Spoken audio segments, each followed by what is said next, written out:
Okay. So hello everyone, I welcome you all to ForumIAS, and today we are going to discuss about 2023 prelims paper discussion, GS paper 1.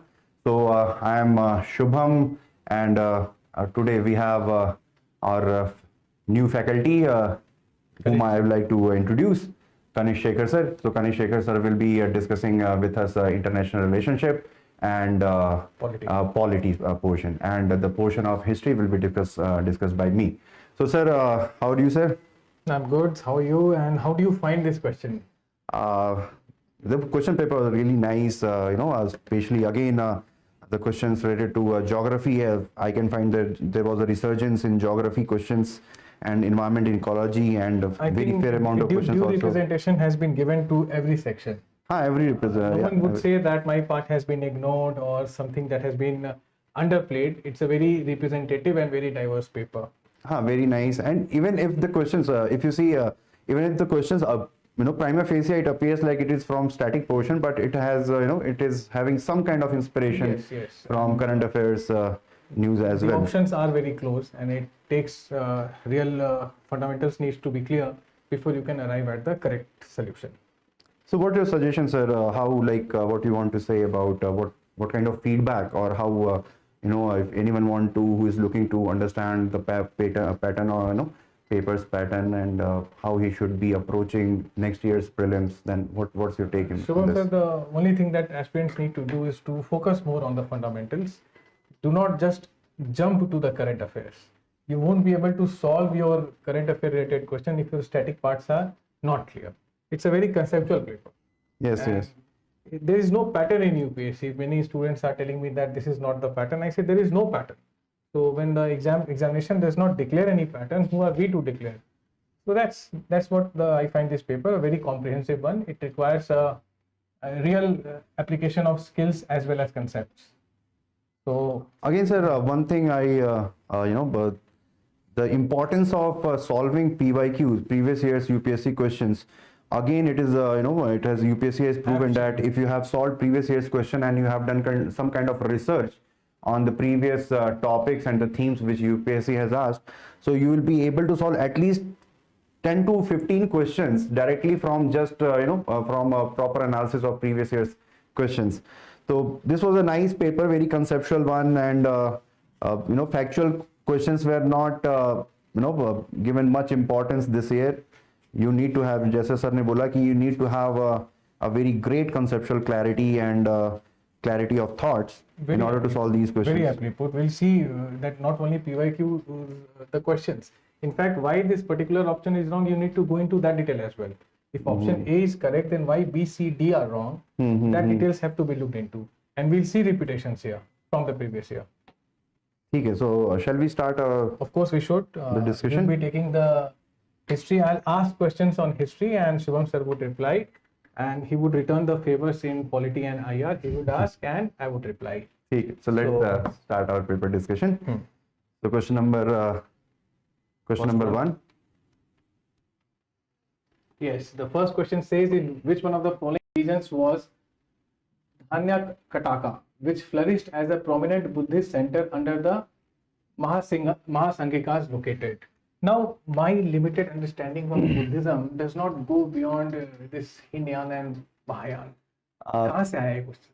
See, Mahasangika के बारे में UPSC has already asked question. I think in 2017 or 18, Mahasangika said they talked about कि which of the following sect belong to Mahayana sect of Buddhism. तो Mahayana का ही एक part है Mahasangika. So in second Buddhist Council, Mahasangika sect of Buddhism was born. And this sect was born because there was some dispute regarding material possession of Buddhist monk. So, because of this ideological difference, whether Buddhist monks are allowed to keep some kind of material possession or not, that resulted into Mahasangika sect. And gradually, after Second Buddhist Council, this Mahasangika sect itself, it became more and more distinct, and it gave birth to Mahayana. This can be called a predecessor to Mahayana sect. Yeah, predecessor of Mahayana sect of Buddhism. Generally, this Dhanya Kataka, it belongs to Andhra region, where, as we already know, that Amravati School of Art flourished in this Andhra region. and this Dhanakatka belong to this Andhra region, Amravati school of Buddhism. Okay. Second question we'll see here, reference to ancient India, consider the following statement. Concept of stupa is Buddhist in origin. Is it so, sir? No, concept of stupa is it belongs to Sanatan Dharma itself. It is basically an Upanishadic concept. So it traces its roots to Upanishads. Upanishads. Vedic era. But since construction of stupa was considered a kind of divine activity, like if a king is constructing stupa, so that will help in bringing peace and prosperity in his kingdom, and that will also help the king in attaining salvation. So that was the notion which was there. Divine sanction. Divine sanction was there, and because of that, some historians believe that 88,000 stupas were constructed by Ashoka alone. So because of majority of the stupas were constructed for Buddhist sect, so stupa became synonymous. So yes, it became synonymous with Buddhism. But ऐसा है नहीं. There are Jain stupas also, especially in Mathura region. तो वो है. And the second one, stupa was generally a repository of relics. Yes, stupas are considered as a repository of relics. Relics belonging to Gautam Buddha. His body parts, after his death, his body parts were basically buried in under these mounds. So, so this one is wrong. This is right. Third one, votive and commemorative structure in Buddhist tradition.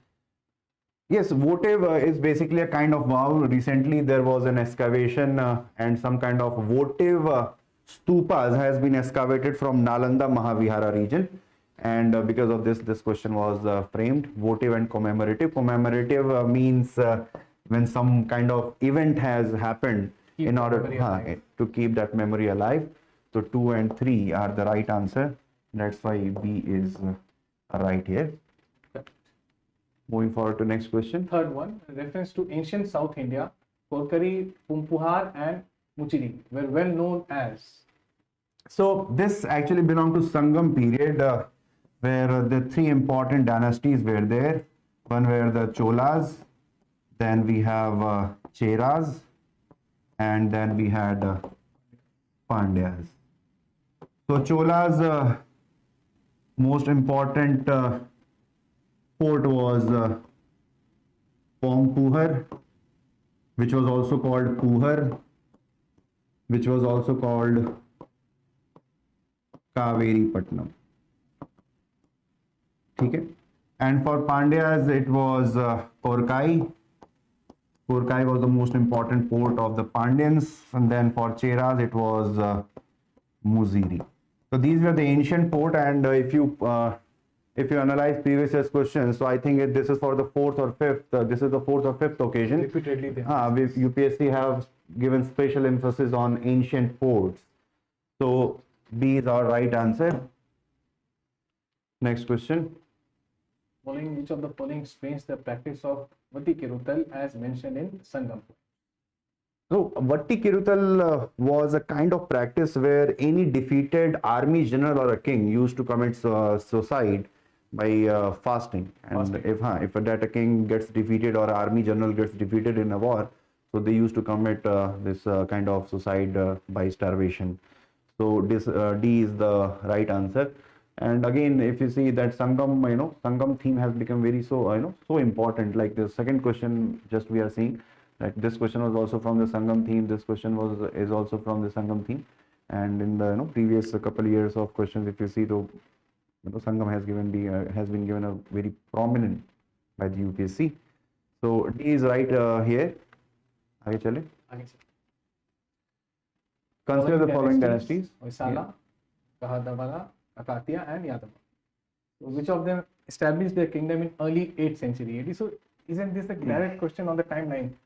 Direct question on the timeline. History में dates नहीं याद बहुत रखने, but I see a direct coming here. Sir, आप देखोगे तो similar kind of question was also asked like 3-4 years back. The question was which of the following dynasties came into existence during between the period of the fall of Gupta Empire and the rise of Harshvardhan Empire. Yes. ये question पूछा था and I think timeline important है. हाँ, timeline is always important. तो Yadavas was there in the option itself. So if you would have solved that question, तो you would have been, you could have been, कुछ idea लग जाएगा. there might be at least some kind of idea you can you could have extracted if you have, if would have solved some PYQ question. So Hoysalas, if I make the map, so Hoysalas were the Karnataka region. They were born around 1000 to 1400 AD. Gahdaulas, you know that Jaichand, who was the father-in-law of Prithviraj Chauhan, he belonged to Gahdaula dynasty. So Gahdaulas were this region. Legend Varanasi. or proven? Huh? Just asking that story. Again, आधी हकीकत आधा फसाना जैसा ही है. Multiple Because interpretation. हाँ, because most of the history, majority of most of major part of the history which we understand for with respect to Prithviraj Chauhan is extracted from Prithviraj Raso. ठीक है, तो but some historians say it is a mythology, not a history. So that's again a contested thing. Anyways, but yeah, that thing is proven that Gahdaula dynasty existed. Okay. But those stories that he, Sanjogita eloped with Prithviraj Chauhan, that may be, anthropomorphic origin. But anyways, so Gahdaulas, again, Gahdaulas belong to 1000 AD, 1000 to 1200 AD. Then Kakatiyas of Warangal, this region. Kakatiyas of Warangal again around 1200 AD. Yadavas again after 1000 or 1200 AD. So all these dynasties do not fall in this time frame, early 8th century. If my memory serves me right, they were the Rajputs who were coming up in 8th century, and some initial invasion from Middle East started. Bin Qasim came and all that. Right? 730 or something, some AD. Muhammad bin Qasim was the first Muslim invader. So yeah, majority of the Rajputs were basically descendant of Gurjar Pratiharas. Yes. Okay, Gurjar Pratiharas. After the decline of Gurjar Pratiharas, so we will find these Chauhana, Chandela, Chalukyas, Gahdaulas. These dynasties came into existence. So these are answer here. Now this is again on literary works. Devi Chandraguptam, Hamira Mahakavya, Milind Panho, Niti Vakya Mrita. Is this how I pronounce it? Niti Vakya Amrit. So anyways, if we have done some kind of analysis of previous UPSC, the core syllabus of UPSC, not PYQs, core syllabus of UPSC. So I can expect that you must be knowing about Devi Chandraguptam and Milind Panho. It तो NCERTs में है. NCERTs में भी है. तो Devi Chandraguptam was written by Vishakha Dutt. Vishakha Dutt wrote two books. Mich Chatkatika. उस पे movie बनी थी उत्सव. हाँ. And Milind Panho, questions of Milind. नहीं, not Mich Chatkatika. He wrote Mudh Rakshasa. Mudh Rakshasa was written by Vishakha Dutt. And in that Mudh Rakshasa, he basically discussed about how Chandragupta Maurya defeated Nanda Chanakya king. played a role in that. Right. And this again, the second story is related to Devi Chandraguptam, where King Chandragupta he fought Hamira with. is a part of Devi Chandragupta. Sorry. ये इसका part है Devi Chandragupta का Hamira. Second story. No, not the second story. Okay. Devi Chandraguptam was also written by. Okay.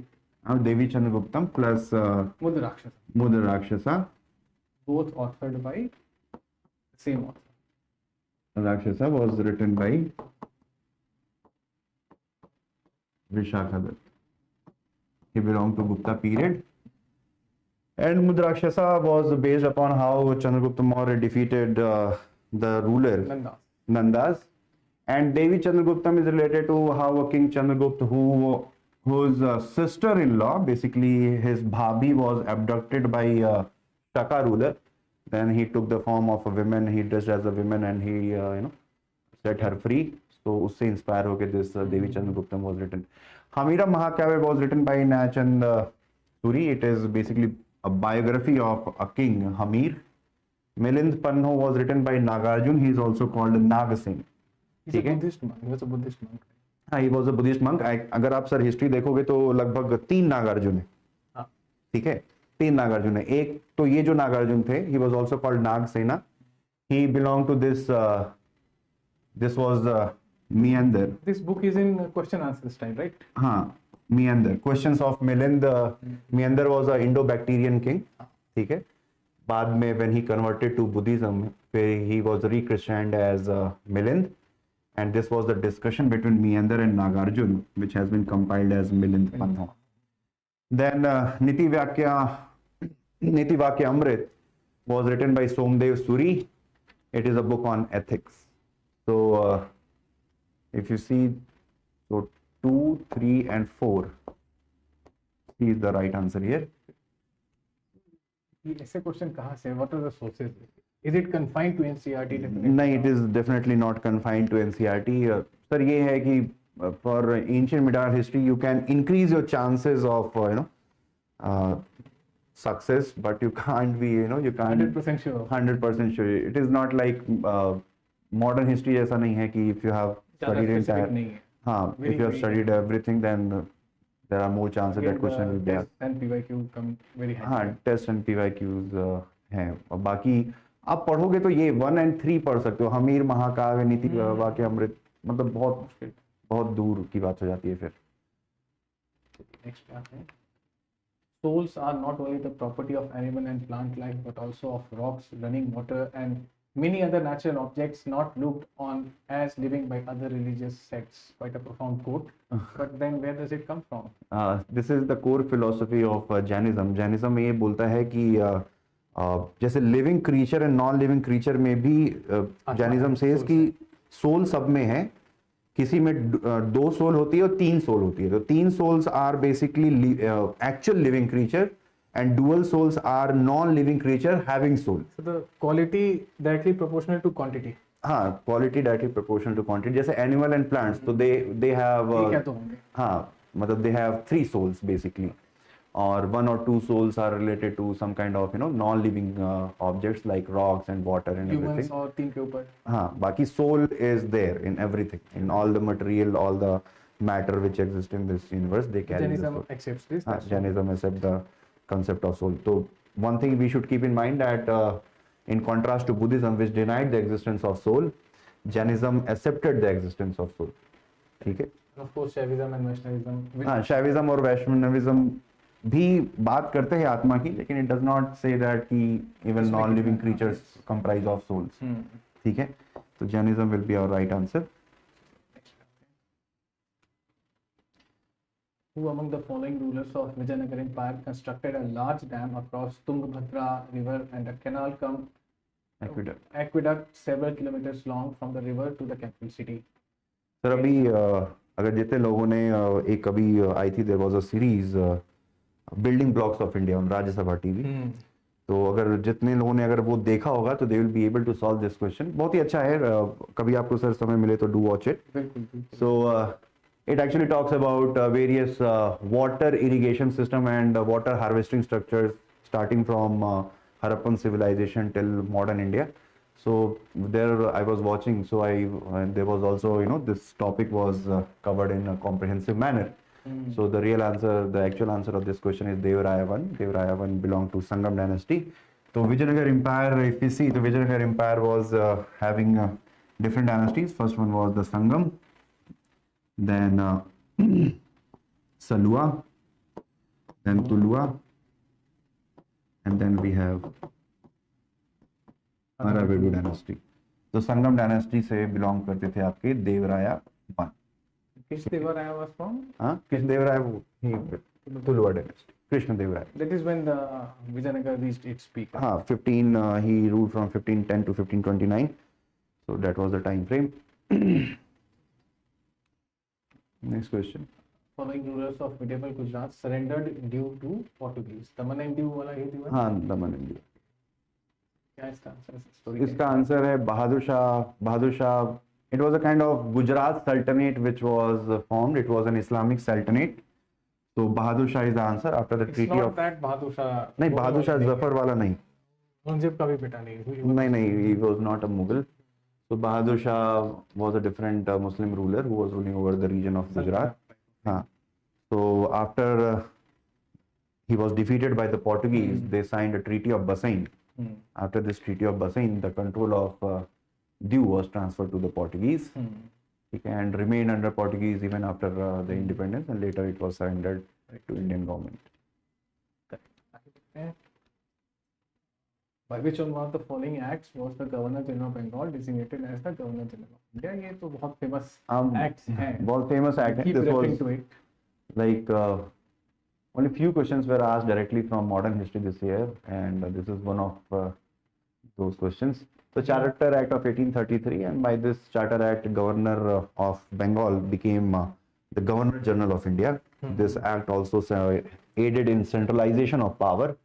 As a result, Lord William Bentinck became the first Governor General of India. ठीक है. ये कौन से लोग हैं sir? Alexander Via, A.H. Longhurst, Robert Seville, James Burgess, Walter Elliot.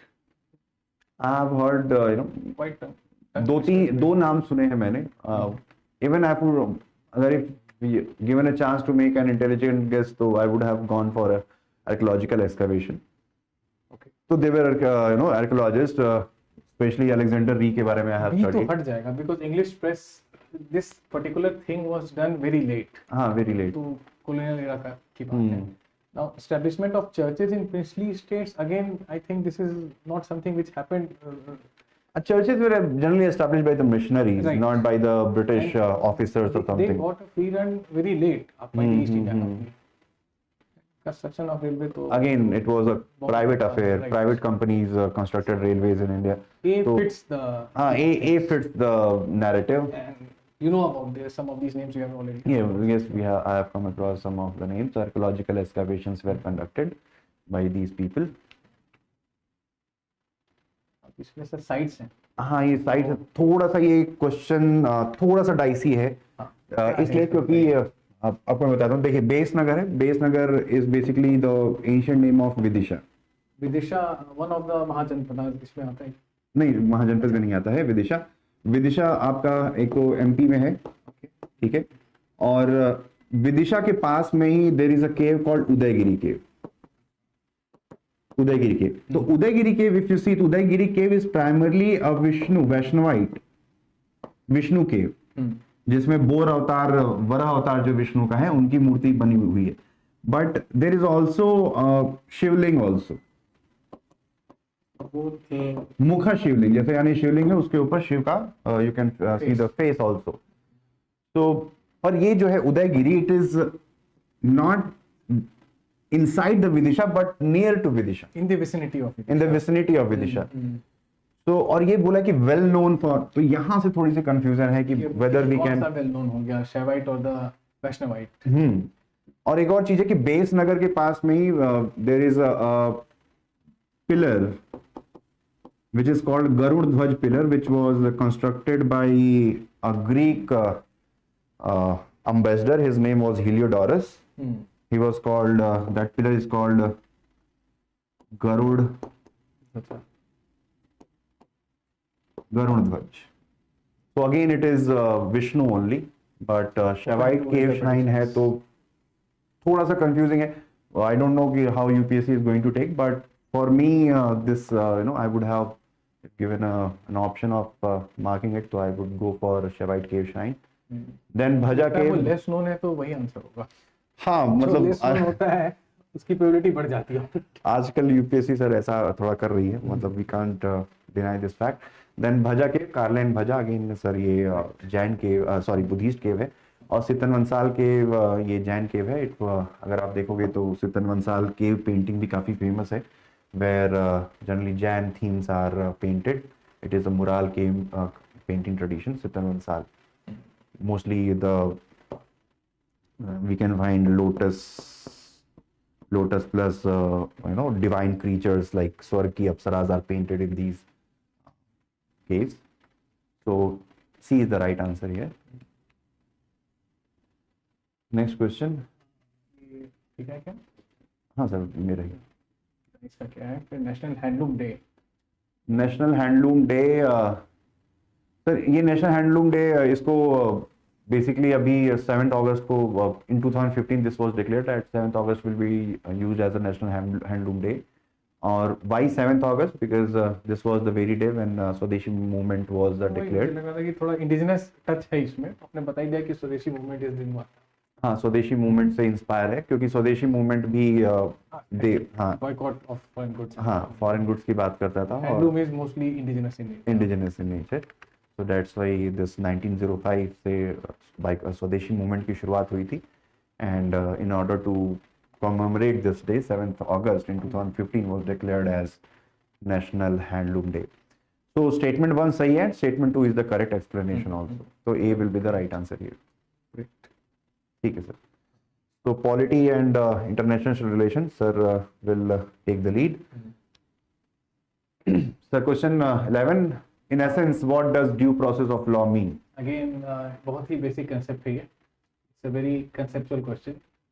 और जब भी हम लोग पढ़ते हैं पॉलिटी कॉन्स्टिट्यूशन को, तो जब भी fundamentalise wherever we start fundamental, right, due process and procedure establish, very basic thing.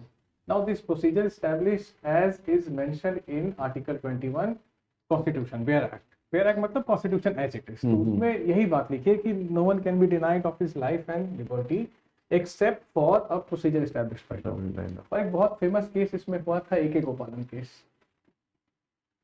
Mr. A.K. Gopalan was arrested and he appealed against his arrest because he thought this arrest is very arbitrary in nature, but he was denied any kind of relief by the Supreme Court of India. Kyun? Because he was arrested under a law that actually existed, the Preventive Detention Act.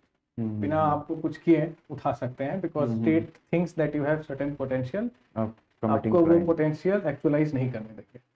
So he was arrested under a law. So the court said that you have been arrested because the law exists. We cannot do anything about it. Now something happened way back in Maneka Gandhi case. अच्छा, मेनका गांधी वाला पहले हुआ था? नहीं, बाद में हुआ. अच्छा, बाद में. This is 1950. अच्छा. This is very late. ये तो जब जनता पार्टी की गवर्नमेंट थी तब हुआ है. So Maneka Gandhi was denied her passport. She was going abroad and she was denied her passport, quoting some security issues and all. So again she went to the court and said that how me going abroad will jeopardize the security of India. So there Supreme Court went for a very expansionist explanation of fundamental right. जैसे कि जो doctrine है procedure establish, ये British doctrine है, because in Britain we have parliamentary supremacy. Whatever the House of Lords and House of Commons do, the British courts cannot go against it. और ये जो due process है, this is an American doctrine, because America functions on what is called judicial supremacy. If the American Parliament passes an act, the courts of US can any time scrap it off. तो यहाँ पर क्या कहा गया? The moment you add just, fair and non-arbitrary, when you add this in procedure established, it becomes due process. This leads to due process. इससे सीधा सा answer आ जाता है अपना, fair application of law. Law does not need not follow only the correct procedure. It must be just and fair and non-arbitrary. तो ये मेनका गांधी के बाद से सुप्रीम कोर्ट इसको इस तरीके से इंटरप्रेट करने लग गया. It has gone for a very, you can say, a very expansionist interpretation of it. So it's a very basic question and quite a decent one. ठीक है, fair application of law. Moving forward to next question. देखिए, prisons are managed state governments with their own rules and regulations for the day-to-day administration. Yes, this is correct, completely correct. Law and order, police, prison, ये सब state subjects हैं. And see the second statement here. Prisons are governed by the Prison Act 1894, which expressly kept the subject of prison in the control of provincial governments. ये question क्यों आ रहा है आप समझिए, क्योंकि अभी प्रिजन में कुछ चल रहा है. There have been gang wars within the jail. Several people who were confined to the spaces of jail, they have been killed. Yes, they have been killed under, and jail में मतलब judicial custody में. So judicial custody में we are witnessing gang war and death of anyone who is a criminal or maybe an accused. So it raises the question whether state governments are able to. Yes, so we are seeking around a prison reform. इस पर एक law लाने की बात चल रही है कि मॉडल प्रिजन एक्ट एक लाना चाहिए. So we are probably next session में ऐसा कुछ आएगा. ये अभी ऑलमोस्ट पाइपलाइन में है उसी से रिलेटेड ये चीज है, which will amend this existing law. So see, because this news is making, this particular stuff is making news, they are going into the roots of this, where it comes from. And yes, it is a correct statement. A would be the correct answer over here. So this is the correct statement, and this also explains. It explains it. Statement 2 is correct, and it is the correct explanation of statement 1. Again, we are seeing big time return of assertion reason type question. ये सब missing थे बहुत ज़्यादा in such quantity, but now we are बहुत पहले आते थे, I think. बहुत पहले जब लोगों ने तैयारी शुरू भी नहीं की थी, तब की कहानी है. तब की कहानी है. So again, they are making a quite a grand return here. AIIMS के एग्जाम में assertion statement ये सब मेडिकल वगैरह में रहते थे. CSE में भी रहा है, but बहुत पहले. 2012 से पहले. Again, it proves our point that there is no pattern to this exam. The devil lies in details. Which one of the following statement best reflect the chief purpose of the constitution of a country? Again, this question has been rephrased. This is nothing but rephrasing. Constitutionalism का ही सवाल है basically. बिल्कुल. और ये मतलब पिछले 10 साल में मुझे लगा तीसरी या चौथी बार पूछ रहे हैं. ये पिछले 5 साल में तीसरी बार. हाँ, 5 साल में तीसरी बार आ रहा है. This is nothing but constitutionalism.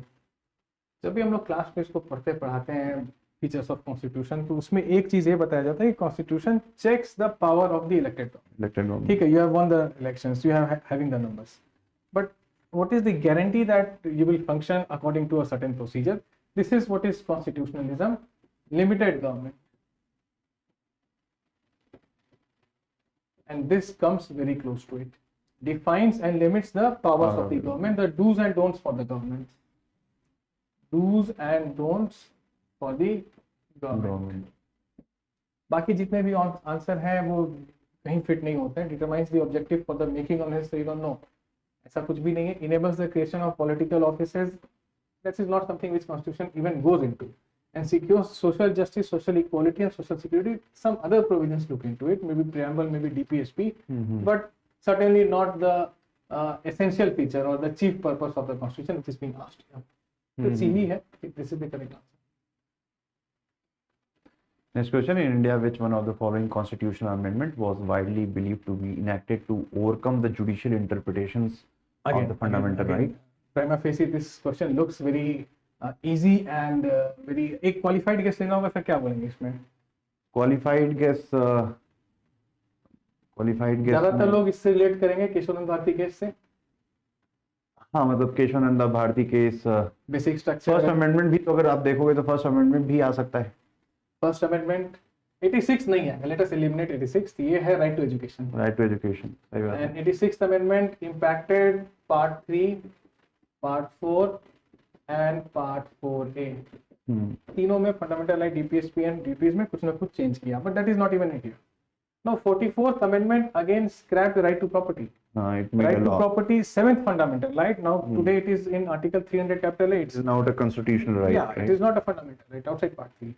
तो fundamental right को तो change किया 45th amendment ने 7 से 6 कर दिया. तो 46th amendment, 42nd amendment Kesavananda Bharati case. So अब इसमें दिक्कत क्या है कि Kesavananda Bharati case does not specifically mention anything about fundamental right. It was Golaknath case which said that fundamental right, that is part 3, are transcendental in nature. Transcendental. So वहाँ तक इस extent तक गया था कोर्ट कि even if all the MPs of Lok Sabha and Rajya Sabha unanimously vote for it, still you cannot touch part 3. अब इस position को ओवररूल किया गया केशवानंद भारती केस में. It also challenged the validity of 24th, 25th and 29th amendment. All these amendments were challenged in Keshwanand Bharti. Now, all these amendments were upheld by the Supreme Court of India in Keshwanand Bharti. Question again says, overcome the judicial interpretation. There was no specific judicial interpretation related to fundamental right in Keshwanand Bharti. Now, this leaves us with the First Amendment. First Amendment people usually remember for 9th schedule, for Champakaran Dorairajan case. There was a woman in Tamil Nadu who challenged the validity of reservation given to the other sections, and here came the enabling provision through First Amendment. Now, एक और चीज आई थी First Amendment से. First Amendment is the first effective assault on freedom of speech and expression. Article 19 clause 1 जो freedom of speech and expression है, it is restricted by Article 19 Clause 2. Okay, Yes. reasonable restriction. Reasonable restriction. Now the wordings of Article 19 Clause 2 were changed by First Amendment. अच्छा. What is mentioned in 19 Clause 2 in the Bear Act, it changed, it edited or it amended the wordings of Article 19 Clause 2. So, which means it is giving more instruments in the hand of state to curb freedom of speech and expression given by 19(1)(a). So, First Amendment would be the correct option here. ठीक है. 42nd नहीं होना चाहिए. ठीक है. It's your take on this question. Yes. ठीक है. So we'll leave this question. मतलब it can be A also, and some have some Hints had है the कि 42nd और first, but I think it is more close to first because More close और to- चीजें हुई थी. ये first amendment 1950 में पास हुआ, 50-51 में, when we did not even have the first Lok Sabha. So this amendment was passed by the Constituent Assembly. This amendment was passed by the Constituent Assembly using the power inherent in Article 379. Article 379 said, until we have the first Lok Sabha, it is the Constituent Assembly which will pass the law and amend the Constitution. I mean, who else? अगर Constituent Assembly नहीं करेगी तो कौन करेगा? अच्छा, आज ये article नहीं मिलेगा because the moment first Lok Sabha was elected, this article has been scrapped. So this was extraordinary power given to Constituent Assembly. ठीक है. और खूब सारे कोर्ट के जजमेंट्स आए थे इसके अगेंस्ट में, तब जाकर के फर्स्ट अमेंडमेंट आया था regarding freedom of speech and expression. Very insightful discussion. मतलब है ये थोड़ा- इतना तो मुझे नहीं सर पता था कि इतनी सारी चीजें, पर good that you brought this thing into picture. So the answer could be A also, B also. It is again an interpretation, based upon Again, I interpretation. feel it is closer. So, Let but us sir see. has this view that it should be A.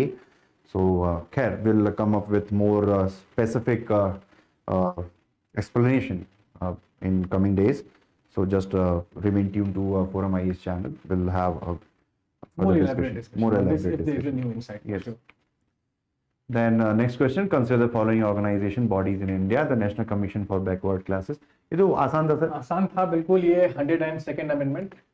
It was a statutory body and 102nd amendment was passed in 2018. तब ये constitutional body बन गई. बाकी NHRC is the statutory body. इसकी demand हो रही है कि 1993 में ही आया है, तो इसको कह रहे हैं कि इसको एक आप constitutional body बना दो. National Law Commission is an attached body to Union Law Ministry and NCDRC not Again, even it's a- comes close. ये अलग Again, चीज it's a है. statutory body only. बिल्कुल. तो ये only one ही है इसका आंसर 102nd amendment से NCBC. Interestingly, मेंस में भी एक क्वेश्चन आया है. The year in which this constitutional status was granted to NCBC, there was a question in exam that what is the procedure of turning a non-constitutional body into a constitutional body. इस तरह के question देखिए forward backward linkages से आप देख सकते हैं कि कहाँ से आ रहे हैं. हाँ सब मेंस वाले थीम कई बार मैं बिल्कुल। स्पेशली पॉलिटी में मैंने काफी बार देखा है कि मेंस क्वेश्चंस जैसे 2022 के मेंस के क्वेश्चन जो है उसको पैराफ्रेज करके Paraphrase 23 में करके आया है, उससे present में रिलेटेड पूछ- कुछ प्री में आ जाता जैसे है. कोहिलो केस पूछा था, फिर कोहिलो केस से रिलेटेड क्वेश्चन आया है. Anyways, next question. Consider the following statement. If the election of the President of India is declared void by the Supreme Court of India, all the acts done by him or her in the performance of duties of her office of President before the date of decision becomes invalid. So ये तो verbatim है. हाँ. Standard text और किसी भी standard text में ये है. ये नहीं होता है. This does not apply because what ever a person does in the capacity of the president that is authenticated. उसको कोई अलग नहीं कर सकता. It can not be ruled back. Second statement, election for the post of President of India can be postponed on the grounds that some legislative assemblies have been dissolved and elections are yet to. Not at all. और देखिए क्यों आया, because very closely we had a presidential election in India and Jammu and Kashmir Assembly was dissolved. The moment abrogation of 370 happened, JK Assembly has been dissolved और Delimitation Commission ने कहा था कि we need 15 months, but post COVID, I think this year they will get an assembly in either Ladakh और JNK. वो काम almost done है. नहीं तो ये सर करेंगे तो फिर वो 6 महीने वाला जो विंडो है कि 6 मंथ तक ही इंडिया में कोई रह सकता है, ऐसा है कुछ लॉ है शायद. कि प्रेसिडेंट का जो पोस्ट है it can be empty only for the maximum period of 6 months, ऐसा कुछ है? Post will never be empty, whenever the post of the president is empty the vice president automatically becomes president. पर sir maximum कुछ time period है, शायद 6 महीने, ऐसा कुछ है क्या कुछ फॉर री इलेक्शन? हाँ, कि president has to be re-elected within the period of 6 और months. Election of president has to happen if there is a vacancy. हाँ, वैकेंसी at the earliest, ऐसा बोला गया, not अच्छा। any time frame has not been specified there, but this is definitely not an option. ठीक है। Now a bill is presented to the president of India, the constitution prescribed time limits, no, we know there is something called pocket veto। तो ये भी आसान है, मतलब कर सकते हैं। This will be an easy question, anyone who has a very basic understanding of Indian constitution knows this answer. Next question, with reference to finance bill and money bill, the Indian Parliament considers the following statements. Yes. When the Lok Sabha transmits finance bill to the Rajya Sabha, it can amend or reject the bill. Finance bill can be amended or Ordinary bill जैसा ही होता है एक तरीके से। बिल्कुल mostly होता है, बस इसकी ओरिजिन राज्यसभा में फाइनेंशियल बिल की नहीं होगी, एक टाइप के फाइनेंशियल बिल की नहीं होगी। मनी बिल तो होगा ही नहीं, money bill will always come in Lok Sabha. And second देखते हैं, When the Lok Sabha transmits money bill to the Rajya Sabha, it cannot amend or reject the bill. It can only make recommendation. Yes, ठीक है, बिल्कुल ऐसा ही सही बात है। जैसा ट्राई बॉल, बचपन में हम लोग क्रिकेट खेलते थे, तो याद आता था कि मुझे बैटिंग करनी है तो पहले ट्राई बॉल। तो when it comes to money bill, Rajya Sabha is like a try ball, nothing like that, कोई से नहीं है। In the case of disagreement between Lok Sabha and the Rajya Sabha, there is no joint sitting becomes necessary. Because Rajya Sabha has no say, so there is no probability of joint sitting. So constitutional amendment bill और money bill पर joint sitting नहीं होगी. That is why all three. Easy one again.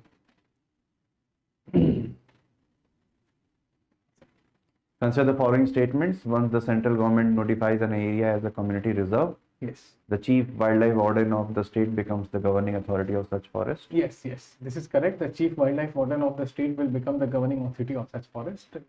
Law ये बिल्कुल clear है provision इस पर। ठीक है। Hunting is not allowed in such area. No, hunting तो किसी वैसे भी मतलब nevertheless. हीरो लोग नहीं बोलते तो हम लोग क्या है? People of such areas are allowed to collect non-timber forest produce. Yes. Minor forest produce basically. Again, fourth one. इसमें देखिए sir, people of such area are allowed traditional agricultural practices. Now we can very well recall our geography NCERT. There is something called Zoom cultivation. Slash and burn cultivation. It is not allowed. So when it is not allowed, this statement would become wrong. Because slash and burn means slash and shifting cultivation is not allowed. Zooming is not allowed.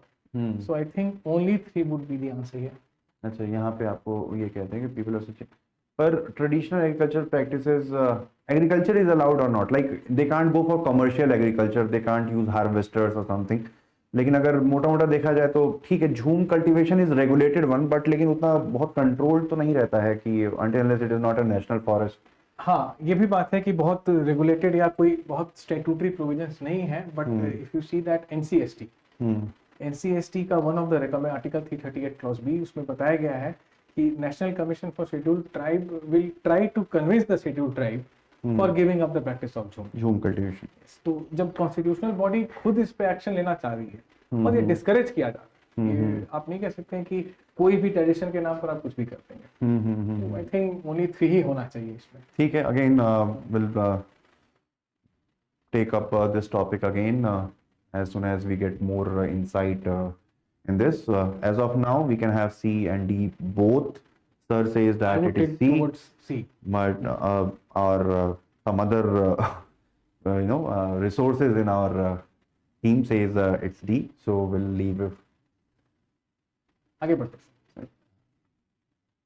With reference to scheduled areas in India, consider the following statements. Within a state, the notification of an area as scheduled areas takes place through an order of the President. This is a completely correct statement. ये president के order से ही होगा। ये order से ही scheduled area declared. हाँ, बिल्कुल। The largest administrative unit forming the scheduled area is the district, and lowest is the cluster of villages in the block. Correct. Again, verbatim यही है, ऐसा ही है। जो autonomous district council और ये सब होती है। ट्राइबल शेड्यूल 5, शेड्यूल 6 में आप देखेंगे तो उसमें ADCs हैं, उसमें ट्राइबल एडवाइजरी काउंसिल्स हैं, तो हाँ ये प्रोविजंस हैं। But the third statement, this is not chief minister, it is the governor. हाँ, गवर्नर सबमिट करता है। This becomes wrong. So here he submitted to Union Home Ministry or President? It is through the Union Home Ministry. हाँ मतलब directly Yes, तो नहीं है because ये तो areas हैं, scheduled areas, they are also quite sensitive for some law and order issues or some other issues and all. You will see a lot of insurgency coming up over there. तो है Home Ministry तो important. Basically tribal advisory council होती है, फिर tribal advisory council reports to governor and then governor reports to basically president via Something इसी तरह का एक यूनियन pattern होम होता है. Ministry. So only two would be the correct option here. ठीक है, next question, consider the following statements. The Supreme Court of India has held some judgments that the reservation policies made under Article 16(4) of the Constitution of India would be limited Article 335 for the maintenance of efficiency of the administration. Article 16 clause 4 ये आता है 77th amendment से। और जब इस amendment को हम लोग डिटेल में पढ़ते पढ़ाते हैं तो we also see these things that carry forward rule और जो proportion का उसमें एक लाया था। Now very correctly said that reservation policy made under 16 clause 4 of the Constitution of India limited by Article 335. This is correct. No doubt about that. But the second thing, Article 335 of India Constitution of India defines the term efficiency. See, the phrase efficiency of administration is mentioned in Article 335, but it does not define what is efficiency of administration. It is not even possible also to define what Define नहीं कर efficiency. पाएंगे, आप उसको quantify नहीं कर सकते हैं. Yes, yes. What is efficiency? We finish this conversation in 1 hour or 2 hours. Which one would be more efficient? Yes, सही बात है. Open to subjective interpretations है. Yes, sir. तो इसीलिए ये statement सही नहीं है. That is why C would be the answer here. Statement 1 is correct, but statement 2 is incorrect. ठीक, चलिए आगे चलते हैं. With reference to home guard, consider the following statements. अब होम गार्ड वाला सवाल कैसे आया सर, मतलब कुछ था क्या न्यूज़ में? होम गार्ड्स पे यूपी में 2-4 साल पहले मैंने सुना था कि होम गार्डों को नौकरी से निकालने या कुछ ऐसा हो रहा था. हाँ, कुछ स्टेट्स में इनको लेकर के सिलेक्शन प्रोसेस पर कुछ बात वगैरह चल रही है. And of course home guards have a certain function to perform. तो कुछ ना कुछ न्यूज में इनसे रिलेटेड आ रहा था. पहला जो क्वेश्चन आप देखिए जो है ब्रिटिश एरा के टाइम का है सारे इंस्टीट्यूशन, चौकीदारी जब आया था. होम गार्ड्स आर रेज, हम कुछ कह रहे थे. ये सेंट्रल गवर्नमेंट नहीं होगा, ये वेरियस स्टैट्यूट्स ऑफ स्टेट हैं. Various statutes of state. तो state government is competent to pass law on this. That's why this statement would be wrong. ठीक है. The role of home guards is to serve as an auxiliary force to the police and maintenance. Basic thing, we know that. Yes. To prevent infiltration on the international border, coastal area, border wing home guards battalions have been raised in some states. Correct. ये भी सही है. ठीक है. तो only 2 is the correct option. ये थोड़ा factual सा है, but because this was making news, that is why this question is here. थोड़ा कॉमन सेंस लगाएंगे तो हो सकता है कि भाई हो जाएगा. होम गार्ड्स में supplement. Next question, unauthorised wearing of police और मिलिट्री यूनिफॉर्म ऑफिशियल सीक्रेट, क्या होगा सर इसका? बिल्कुल ये सही है. सेक्शन 6 में लिखा है. अच्छा. Section 6 of Official Secret Act. Now, why this act is into picture? Because कई बार गवर्नमेंट कोट करती है नेशनल सिक्योरिटी हम नहीं बता सकते हैं. आपने देखा होगा सीड कवर. और आजकल ये डीआरडीओ या कोई तो था जिन्होंने कुछ अपना अभी फिर कोई आया है कि हनी ट्रैपिंग का केस है. कुछ हमारे बहुत ही प्रोमिनेंट सिक्योरिटी पोस्ट पे बैठे लोगों ने ऑफिशियल सेंसिटिव इंफॉर्मेशन एनिमी को लीक कर दी है. सो official secret acts prohibits you. Now many information does not come out in public domain because government quotes this act. और कोर्ट को ये बहुत पसंद नहीं आता है कि हर चीज आप नेशनल सिक्योरिटी और ऑफिशियल सीक्रेट एक्ट में क्यों डाल देते हो. वो वाला बंद लिफाफे में देने वाला सील्ड कवर ज्यूरिस्प्रूडेंस. यस. अच्छा. वही कि हर चीज every information cannot come out in public domain and government happens to sit on a lot of information. It cannot divulge all the details. So people who are on the post even after retirement, they are not supposed to divulge the details. This is protected by the Official Secret Act. Section 6 clearly mentions this. Now, second जो है कि knowing, misleading or otherwise interfering with the police officer or military officer when engaged in their duties. This is also in Official Secret Act. This is again a provision of Official Secret Act जिसको कि Indian Evidence Act में डाला है. तो ये गलत होता है. अच्छा. Then celebratory gunfire which can endanger. शादियों में बारात. आजकल दुल्हन का एक मैं न्यूज़ पढ़ा था कि that bride was firing guns. हाँ, तो she can be booked under this act. Arms Act. हाँ. Amended. It has been amended in 2019.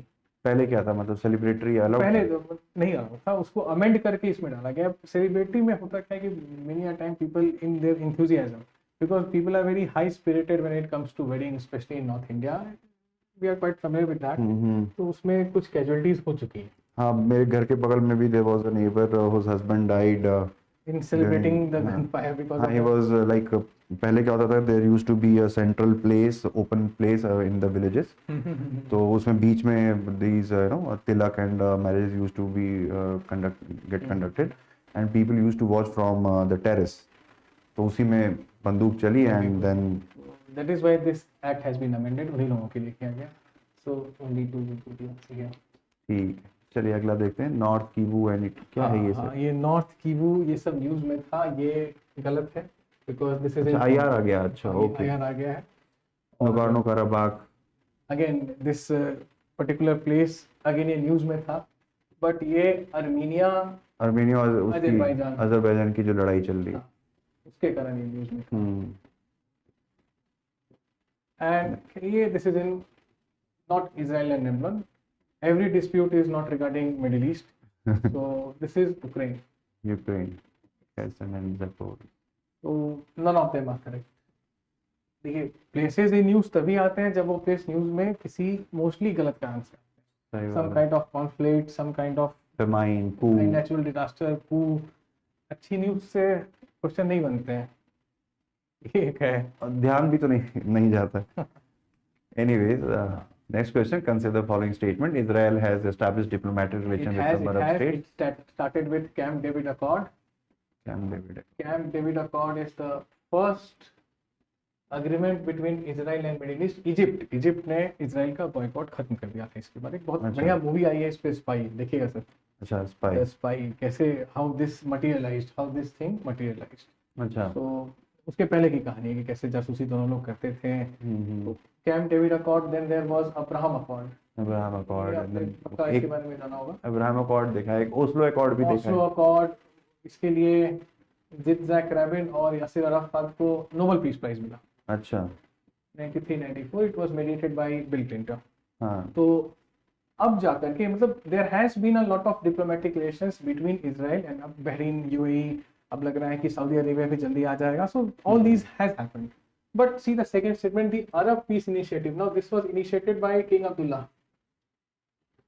20 years back। ये not the MBS crown Prince नहीं, king Abdullah 20 years back, and it was signed by Israel and it was never signed by Israel.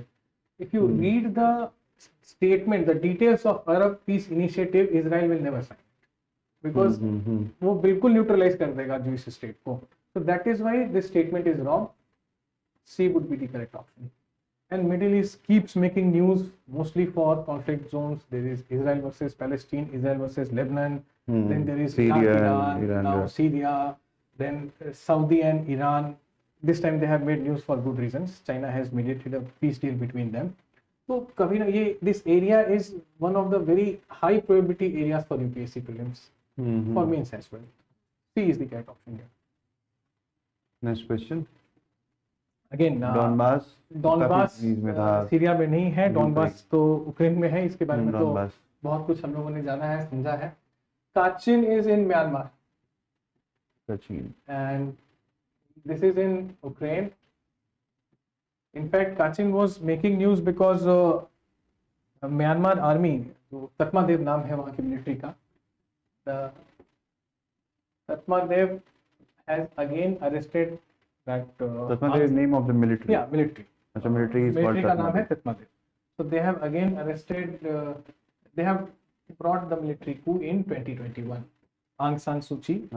There was a hybrid democracy type of agreement, military plus Aung San Suu Kyi. Now Suu Kyi won elections on her own. Military became apprehensive. House arrested her again, and they conducted air raids in Kachin area in 2021 itself. That is why this place is in news.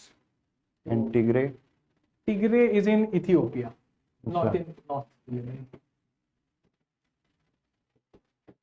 Again, same thing happening here. Conflict question में specified है area of conflict. These places are in news because they are conflict zones right now. Conflict zones. None would be the answer here. आगे करते हैं फिर इसको। और In recent year, Chad, Guinea, Mali, Sudan caught international attention. Again, जब भी ये चीज है mostly for wrong reason. Wrong reasons. अब रॉन्ग रीजंस क्या है? तो ये तो रॉन्ग रीजन नहीं हुआ है तो अच्छा रीजन हो गया. सही बात है. Discovery of rich deposits of rare earth element. Hmm. Now it will become wrong when America will go and explore these. Explore these. सही बात है. Of establishment of Chinese military bases, China is very rapidly trying to spread its wings in Africa. Africa. बहुत तेजी से जा रहा है, but यहाँ अभी तक नहीं पहुंच पाया है. Why? Because यहाँ पर सक्सेसफुल क्रूज हुए हैं. In fact with in 18 months.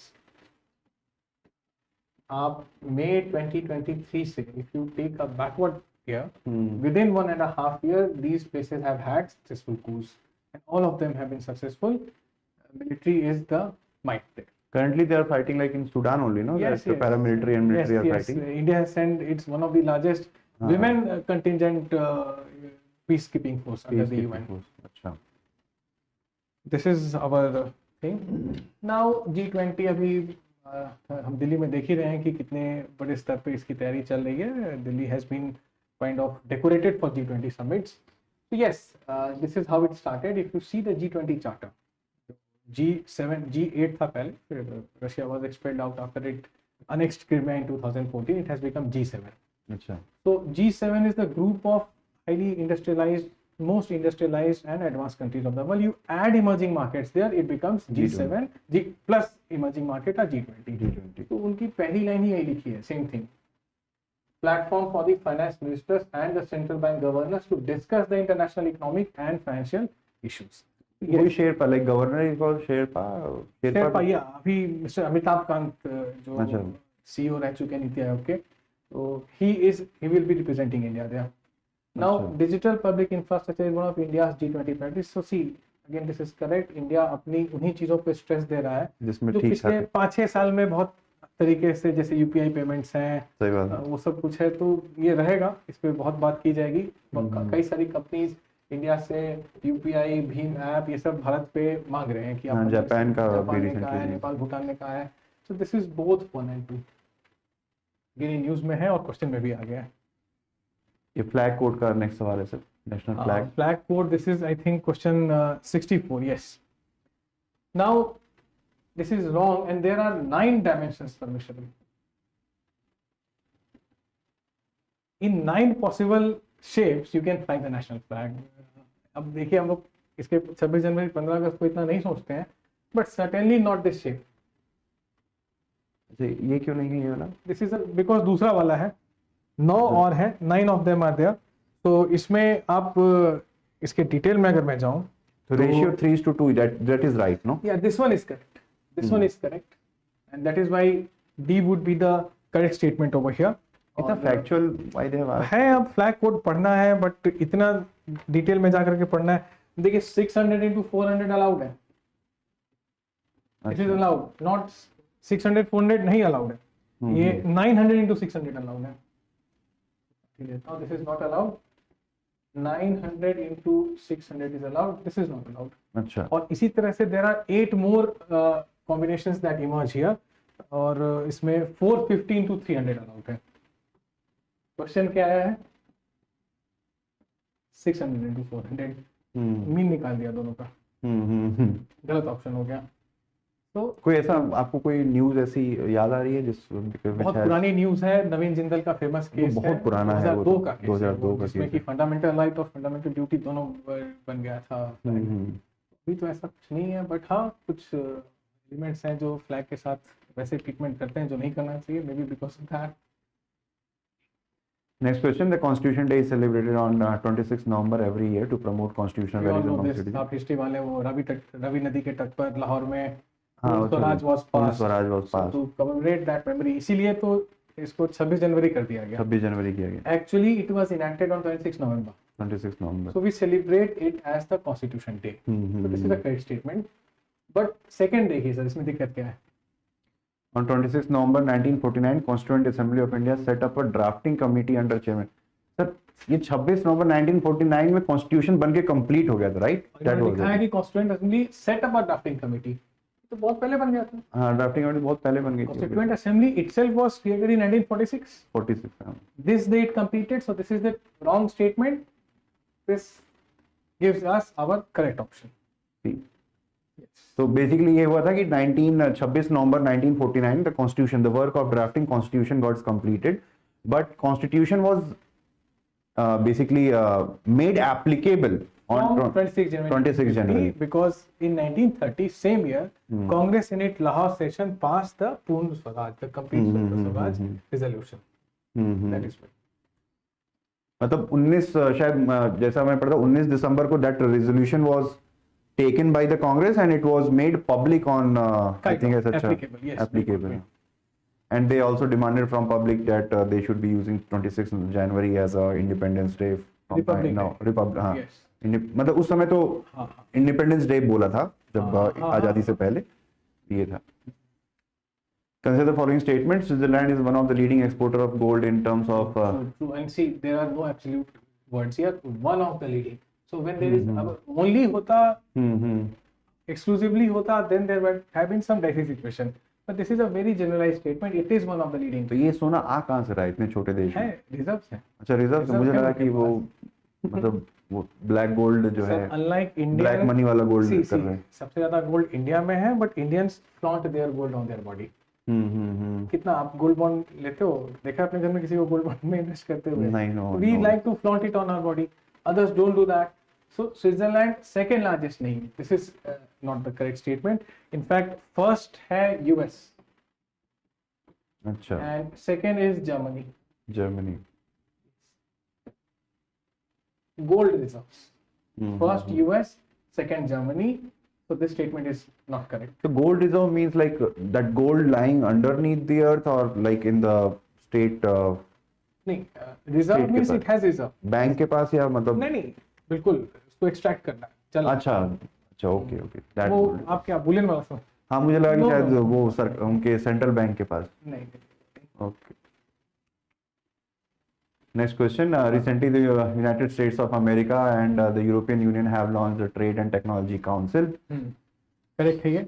ठीक है. Statement 2. USA and EU claims that though they are trying to bring technological progress and physical productivity under the very see is in continuous state of flux. और सबसे dynamic part है ये.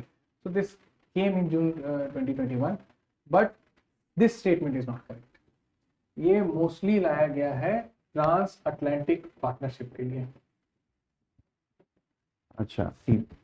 Yes, this is an extension of transatlantic partnership to boost trade and investment. Sir, हुआ क्या है कि Europe has not been able to recover from 2008 global financial crisis. अच्छा. So, और अब post Russia Ukraine war they are also talking about stressing more on what is called collective security.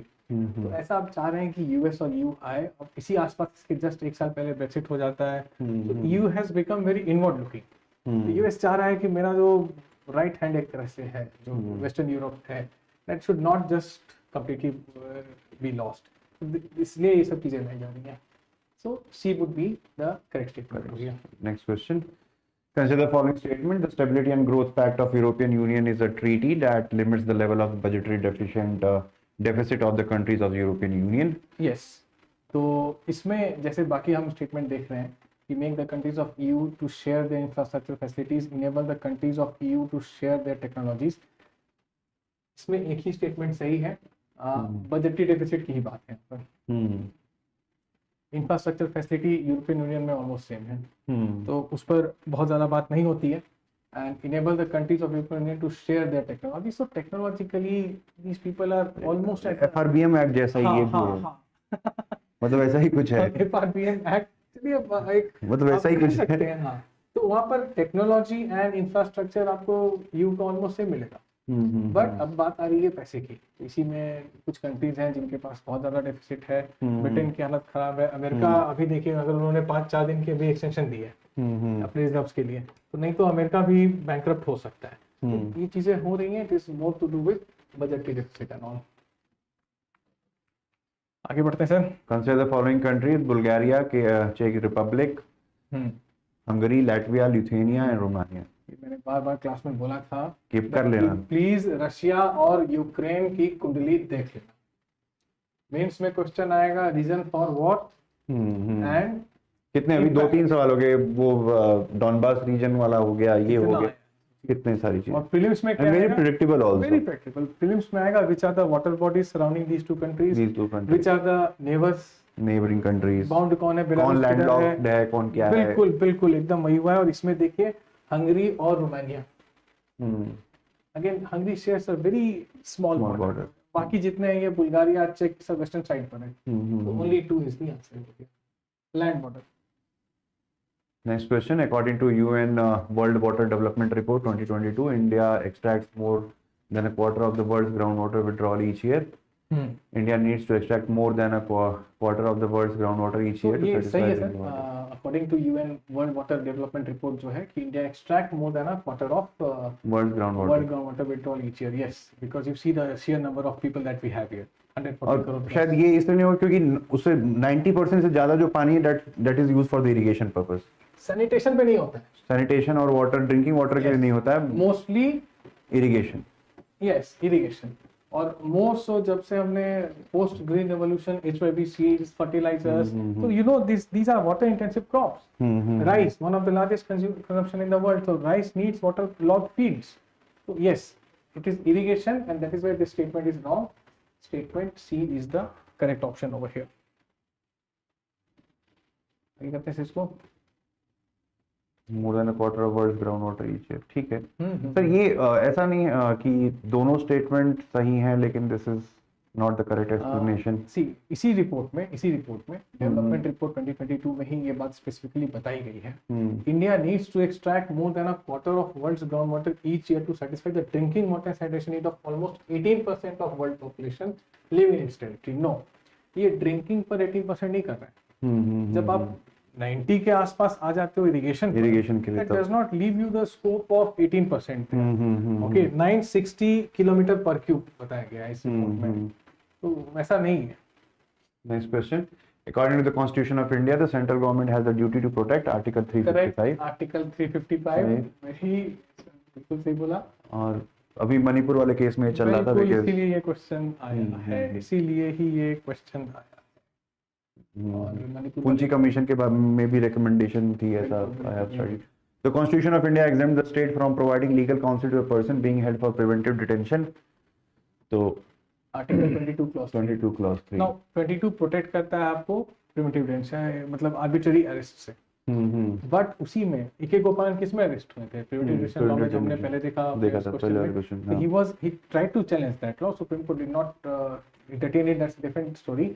But 22 clause 3 में specially mention है कि under preventive detention, sir in preventive detention you are arrested for no fault of your, you just show some potential कि मैं ऐसा कर दूंगा, सरकार बोलती है नहीं करने देंगे पहले नहीं देंगे। जब ट्रायल हो ही नहीं रहा है तो लीगल काउंसिल कहां से आएगा? So only one.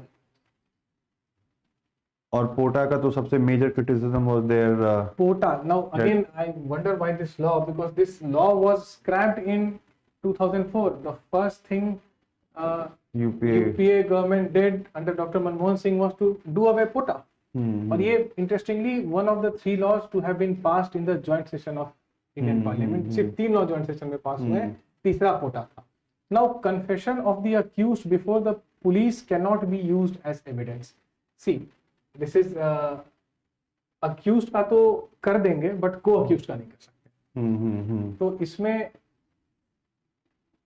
2 स्टेटमेंट सही हो जाएंगे, सॉरी 1 नहीं होगा, हमारे पहले दोनों स्टेटमेंट सही है। पहले दोनों स्टेटमेंट 1 नहीं होगा, दोनों स्टेटमेंट सही है। बट इन पोटा को अक्यूज्ड को आप नहीं फंसा सकते हो। Confession of the accused before the police can not be used as an evidence. कभी भी किसी भी जगह आप whatever you say in front of the authorities, this has no value in court of law. तो पुलिस तो 2 डंडे मारेगी, आपको बोल देगी, कन्फेस करा देगी। मुझे ऐसा क्यों लग रहा है कि इसमें इसका एक क्रिटिसिज्म ऐसा नहीं है, मतलब आप ज्यादा जानते हैं इसके बारे में। क्रिटिसिज्म इसका अलग से था, जैसे अभी UAPA है, NSA एक्ट है, ये दोनों एक्ट 2019 में अमेंड हो गए हैं। इन्होंने बहुत पावर दे दी है एजेंसीज को। NIA का एक्ट है, उसने बहुत पावर दे दी है।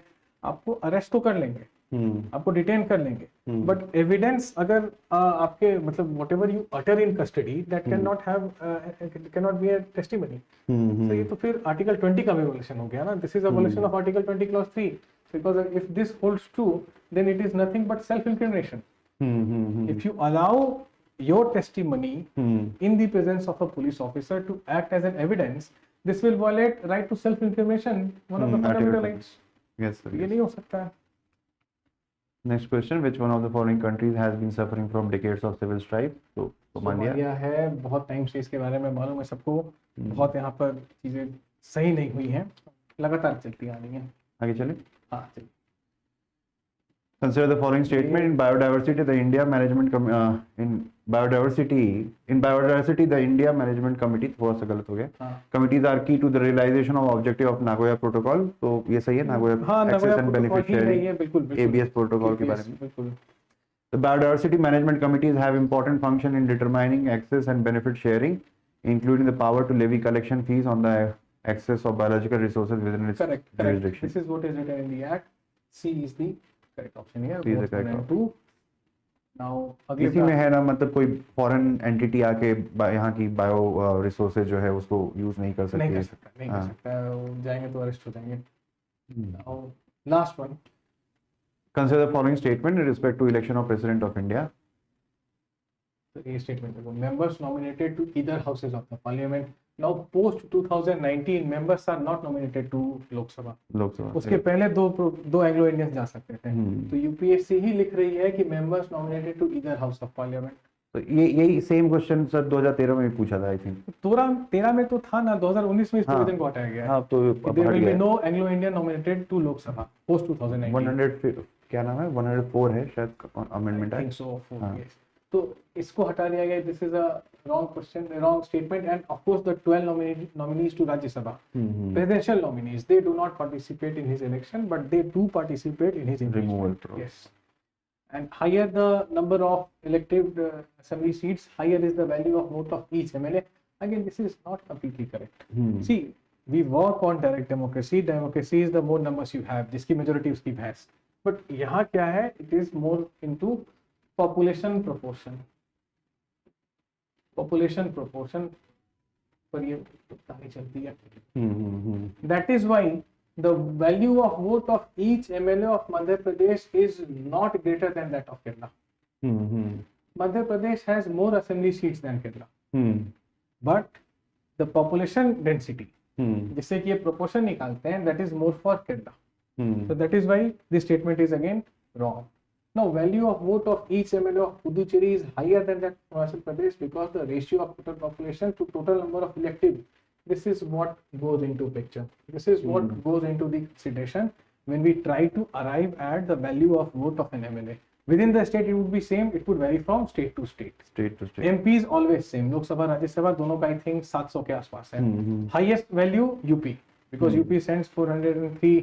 आप यूपी से आपको मालूम होगा 403 MLAs हैं वहाँ से. So because of this reason, Puducherry has a higher value of vote given to their MLAs compared to Arunachal Pradesh. तो ये चीज है इसमें और because of this particular thing, this is the only correct option here. So is the right answer. Yes, yes. ये करीब 16 के आसपास है. If I calculate मतलब पुडुचेरी मिजोरम 8 के आसपास है. ठीक है. So this was the paper from history, art and culture and polity IR section, and the remaining subject matter will be discussed by their respective faculties. So just stay tuned and we'll be right back. Thank you. Thank you.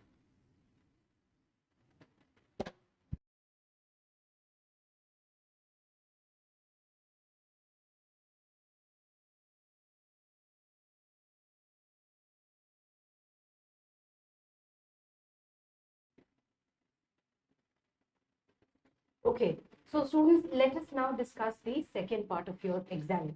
We're going to look at science and technology, economics, geography, and environment next. All right, so let's start with science and tech. First question herein was question. This is set B, I think, huh? 26. Yes, this is set B. Okay. Hanji, set So B. starting with science and tech. Yes, and this particular question, you know, इसमें we were saved by the language of the question. देखिए, some mushrooms have medicinal properties. Some mushrooms can for sure have medicinal properties or not. So yes, right? Some have psychoactive properties. I'm sure you're aware of that, right? Some mushrooms have insecticidal and some mushrooms have bioluminescent properties. Bioluminescent means that they will glow in the dark. right? So what do you mean? What we understand is that by the language of the question, simply because they're saying some mushrooms, we can easily tick all 4 of our options and move on with it. So this is the sort of question जिसमें you are able to save your time. You know, we don't need to worry about what example, what not. The language is enough for us, isn't it? And this year, interestingly, last year also there was a question on this mushroom area, especially. I don't know why mushroom is so Well, interesting for UPSC nowadays. So I think it's because IUCN में ना there was this declaration that we have to worry about the fungal population of the world, the fungal biodiversity in the world. Yes. उसकी वजह से And last year also, because of the fact this mushroom, that is morel or Gucci mushroom, so that was the highest selling mushroom. I think some 20,000 per kg is the rate of that Very mushroom. expensive. And especially we were considering that under this GI tag, the people were demanding that should be given GI tag. Yes. So last year there was question on mushroom. This year also we have the question on mushroom. Yes. So that means PYQs is everything. Yes, We have to study exactly. PYQ and the themes. So that was question 26. The correct answer was D, right? The next question was aerial metagenomics best refers to which of the following situations. Now see, I want my students never to be afraid of difficult words. Don't just read metagenomics and feel scared. No. All I want you to do is try and think. Aerial and genomics, you mean, it means you have to study, you have to figure out what happens with Okay, the means by genome. this, yes, Right? genome is the word. Right? Yeah. So you know what is genomics. Aerial you can figure out, right? There is something happening with aircrafts and in the air and that sort of thing. And genomics is the study of the genome. So if you have only this much information, let us see if we can solve. Collecting DNA samples from the air in one habitat at one go, right? This is a prospective option for me, so I'll keep that. Then understanding genetic makeup of avian species.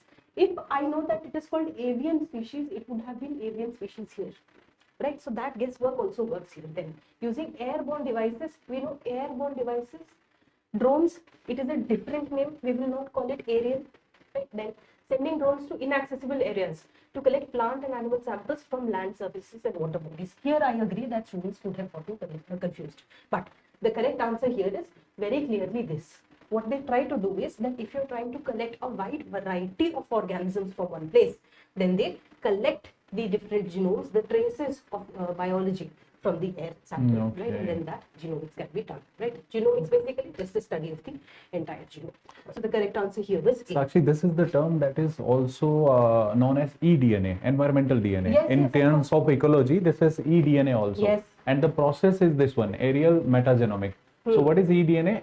The DNA samples that we are collecting from the environment. Yes. And this is very important as far as the species are concerned, where the conservation is becoming very difficult for such a species. So we collect such samples. So this is the area. Right. Yes, So yes. you can look for the genetic sequence, genetic markers from a sample from a body of an animal or a human, right? Or you can go out in the environment looking for traces. Traces may be from the body, blood, skin samples, or from the feces or the things that have Yes, been, yes. hair and other such samples that have been discarded. So I think this is the conventional area of UPSC. And UPSC has been asking this question from especially genomics area, Yes, but yes. these terms are something which are somewhat we can say, yes, So it's slightly. like it's at the edge, right at the Yeah. edge Yes, of how yes, much yes. you can know and how much you should know. Okay. That sort of thing. Then the next question that we had was, Again, this is from DNA. yes, Sakshi. microsatellite DNA. Yeah. It's used in the case of which of the following? So again, you study things like V and TR, variable transfer repeats. So microsatellite DNA is what studying evolutionary relationships among various species of fauna. What happens is that when you have your DNA sequence, right, there are certain small elements that tend to keep on repeating again and again, right? If we compare these repeating structures and not the rest of the DNA, if you're only comparing the DNA repeating structures, then you can see that among these different species, why is it that the repeating pattern is happening? Okay. So forget the actual code, but the structure of the code is what they're worrying about. So Okay. if you're worrying about the structure, it becomes something like taxonomy, and that is why you can use it to compare between various species. Okay. Now the rest of the options, stimulating stem cells, promoting clonal propagation, assessing efficacy, all of these things you study separately, right? You would have studied that separately. Yes, So yes, yes. although direct elimination is not possible, but you can use your knowledge of knowing that, okay, this stem cell thing is called something else, so it cannot be there. So even if you're sure about the knowledge that you have, then you can solve this question. Yes, Isn't yes, it? yes, yes, exactly. That's achievement, right? Yeah. Okay. Then we have carbon fibers. Now, carbon fibers, nanotubes, all of these things, favorite topic for UPSC. Yes, Right? exactly. New technology. They So what keep is- asking these questions. Again Carbon and fibers, again. yes, yes, again and again. they'll keep Yes. asking. So, carbon fibers are used in the manufacture of components used in automobiles and aircrafts are generally used. It is a generic statement, so I can accept, isn't it? Then, once used cannot be recycled. This becomes a little bit of an extreme statement. Yeah, They're saying exactly. if you use that carbon fiber once, then it cannot be recycled at all, which is a very strong statement to make. Now, I Yes. do concede that carbon fibers are very difficult to recycle. But they can be recycled. Can be. Yes, It cannot be impossible, right? And this is a very strong statement, which is why I say that we say. So you are saying just by seeing this as a strong negative in terms, Language, so you yes, can yes, eliminate it. Elimination chance is there. Yes, Absolutely. yes, So, exactly. you know what? A lot of people would say that, okay, it is open to interpretation. But although that interpretation is there, but the language will save us. Yes. Right? It is written clear as day, which is why our answer is going to be one only. Okay. Isn't it? Yes, yes, I got So it. that's the sort of thing.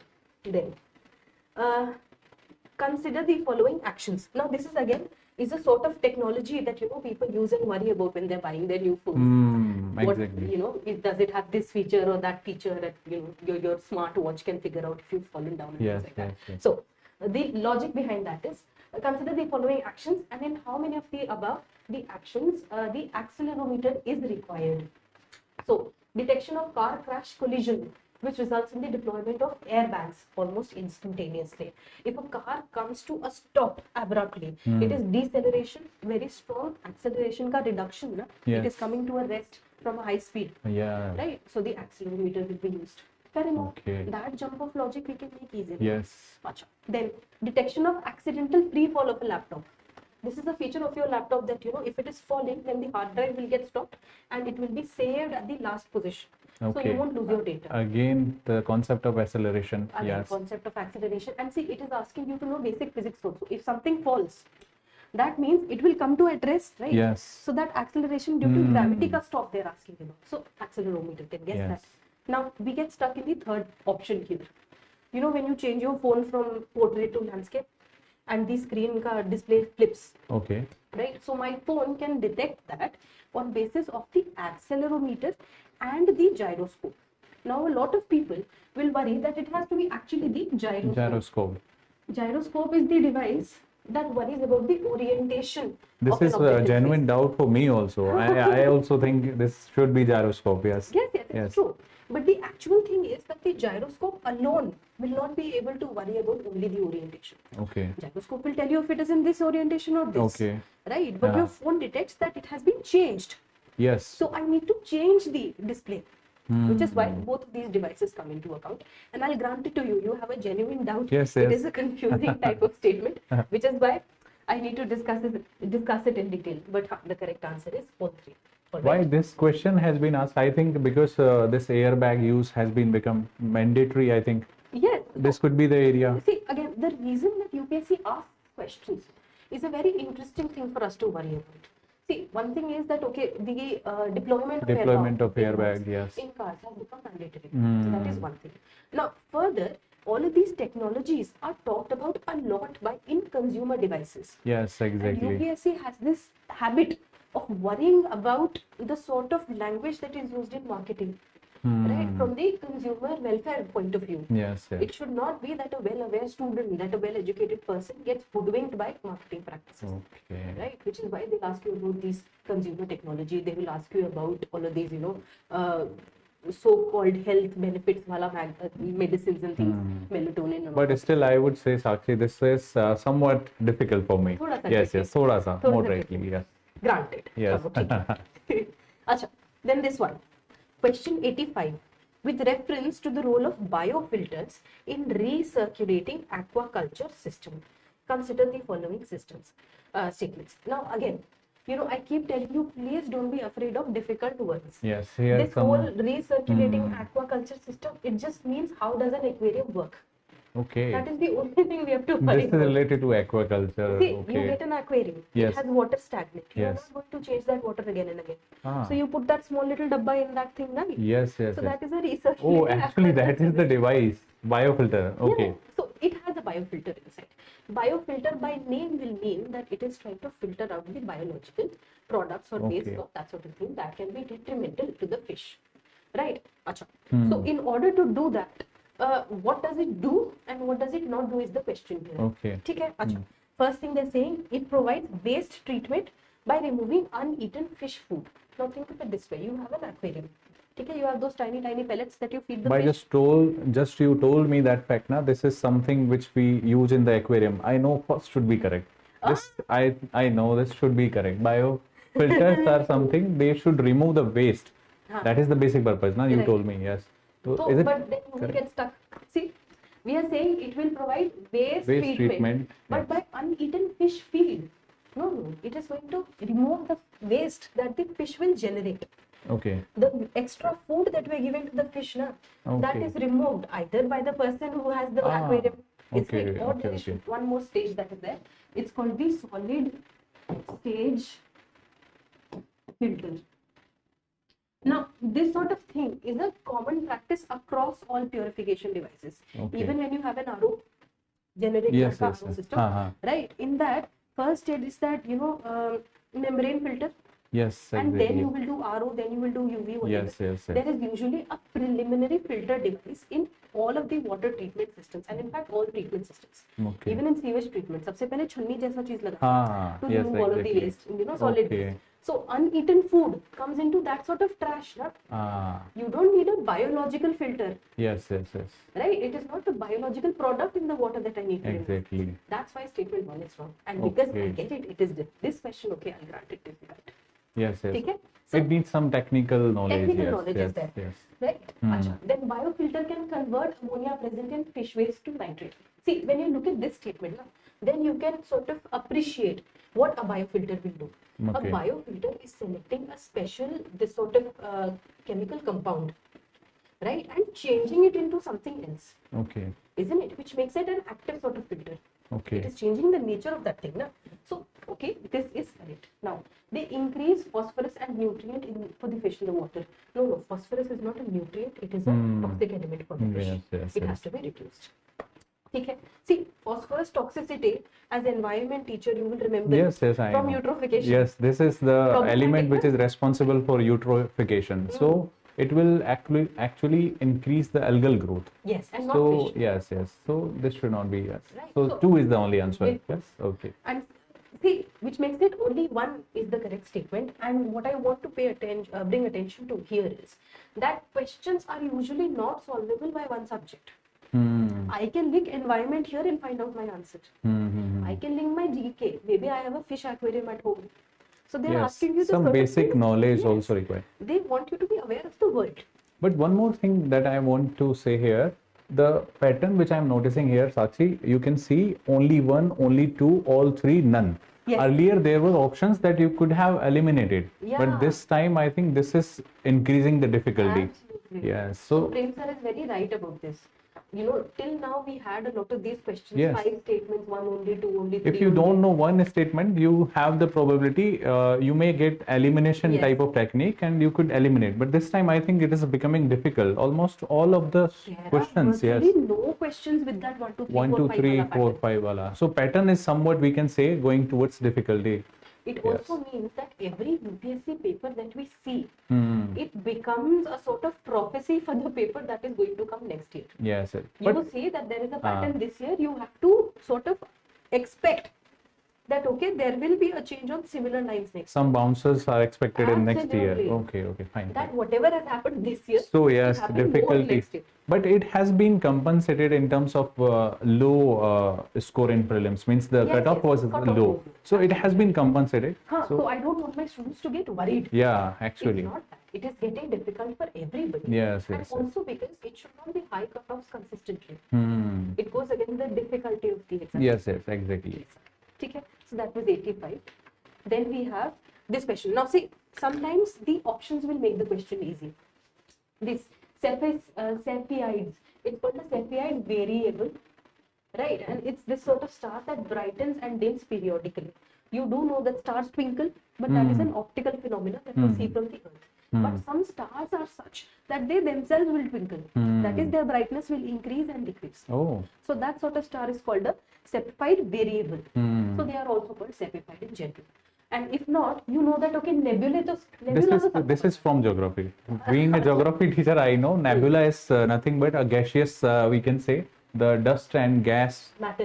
Yeah. So nebula में one is the correct one. बिल्कुल. तो अगर geography से nebula भी पता है, तो इसको तो You cancel could कर eliminate 1 and 2. Yes, exactly. बिल्कुल. Pulsar. Pulsar भी geography में होता है. Yes, exactly. Neutron stars that are formed when massive stars run out of fuel and collapse. Collapse. है ना? So, Neutrons, yes, they give out exactly. neutrons. Right? So, तो pulsar is correct. Only one option. 1 is the right. Yes. So we have our answer. है ना? So that was question 86. अच्छा, 87. Now again, I would call this an easy question. Why? Because in your static, na, you study all of these things, right? Which of the countries have their own satellite navigation system? China has Baidu, Yes, Baidu. right? Russia has GLONASS. GLONASS. India has IRNSS.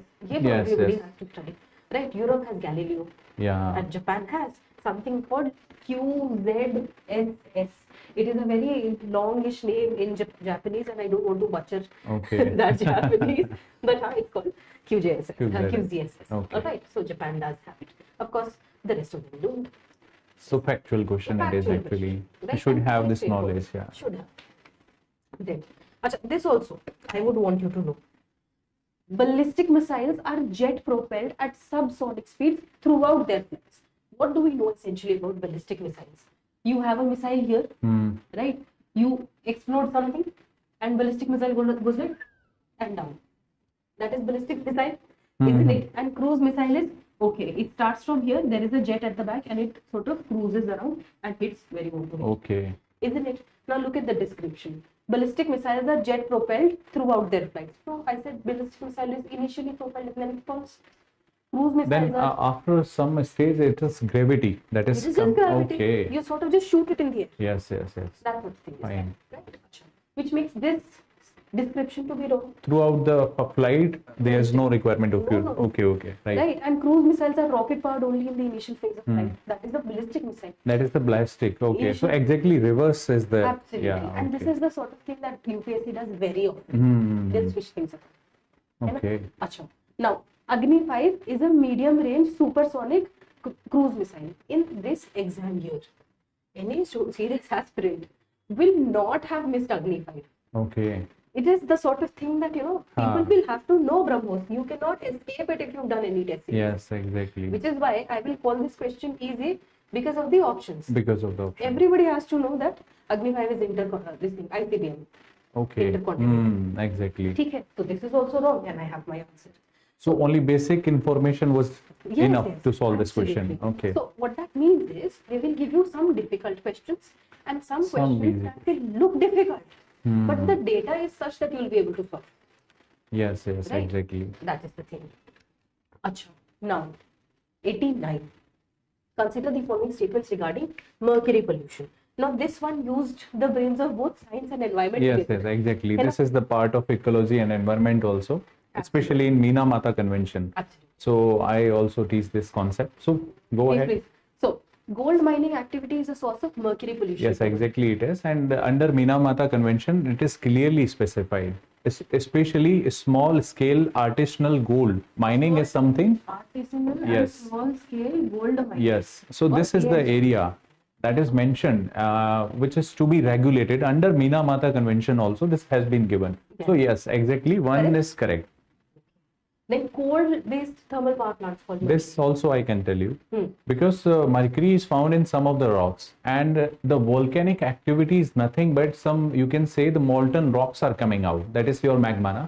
So if the molten rocks are coming out, definitely you are going to have this mercury inside that magma, or when it comes to the surface, that is lava. So 2 is also correct. And coal-based thermal power plants are using such coal, and some let's say in this coal parts also you will find such mercury, definitely. in this Yes, ash, yes, yes. right? And the particles also. Exactly, you will have mercury. So 2 is also correct. I know this one. Right. Now the problem comes in statement number Statement 3. third. Yes, exactly. So there is no known safe level of exposure to mercury. Now this I would say, this third statement can be classified as a difficult statement. Why? Because generally what you will study under this Minamata Convention also, this factual knowledge is something which we skip exactly. So there is some safe limit of exposure or not. So this I would say third is difficult. Yes. So what is your So point my on thing this? is that this particular answer is both yes and no. There is no known safe level of mercury, but a lot of directions, a lot of guidelines will have a safe limit of mercury. 0.5 grams Some centimeter grams, cube. Yes, yes, milligrams exactly. per meter cube. Yes, yes. So it's a very small amount. And see, the thing is that we can't really do any sort of experiments on people. How much of mercury is acceptable. But the thing is that the expectation is, the norm is that human beings should have 0 mercury in them. That should be the norm. That is the norm. Okay. Right? And there is no known safe level of exposure. Even one-time exposure from mercury is considered to be dangerous. Okay. But for the purpose of establishing norms, for the purpose of Some health regulating, standards. to create these health standards, some limits have been created, which means that this becomes yes and no both. Yes, And yes. when I have both yes and no, I select yes depending upon the language of the question. Yes, exactly. There is no safe level of exposure. You can't say how much of the mercury is Yes. safe. And It's one like more that story. lead in Maggie thing. Yes. You don't really want to hit lead, na? There is actually, there was one story that I usually tell to my student also in the classroom. For the first time when we have noticed this phenomena in Minamata Bay of Japan, what we have noticed, not this mercury's negative outcomes, we have noticed some of the cats were dancing in the streets. And this was the phenomena, the people were surprised why these cats are dancing. And this is the story that I keep on saying in my classes.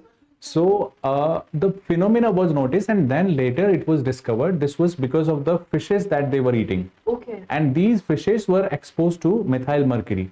And which is And this has some nervous impacts. hallucinogenic. Yes, yes. So cats were dancing on the street. So then only we came to know some of this exposure of the methyl mercury. So you could not say some of the people are exposed to mercury now, because these impacts you will see after some time as the cats were dancing. So it was difficult. Therefore I said, so there is no safe level of exposure to mercury. We are going with this one. Okay. So all three should be right. Yes.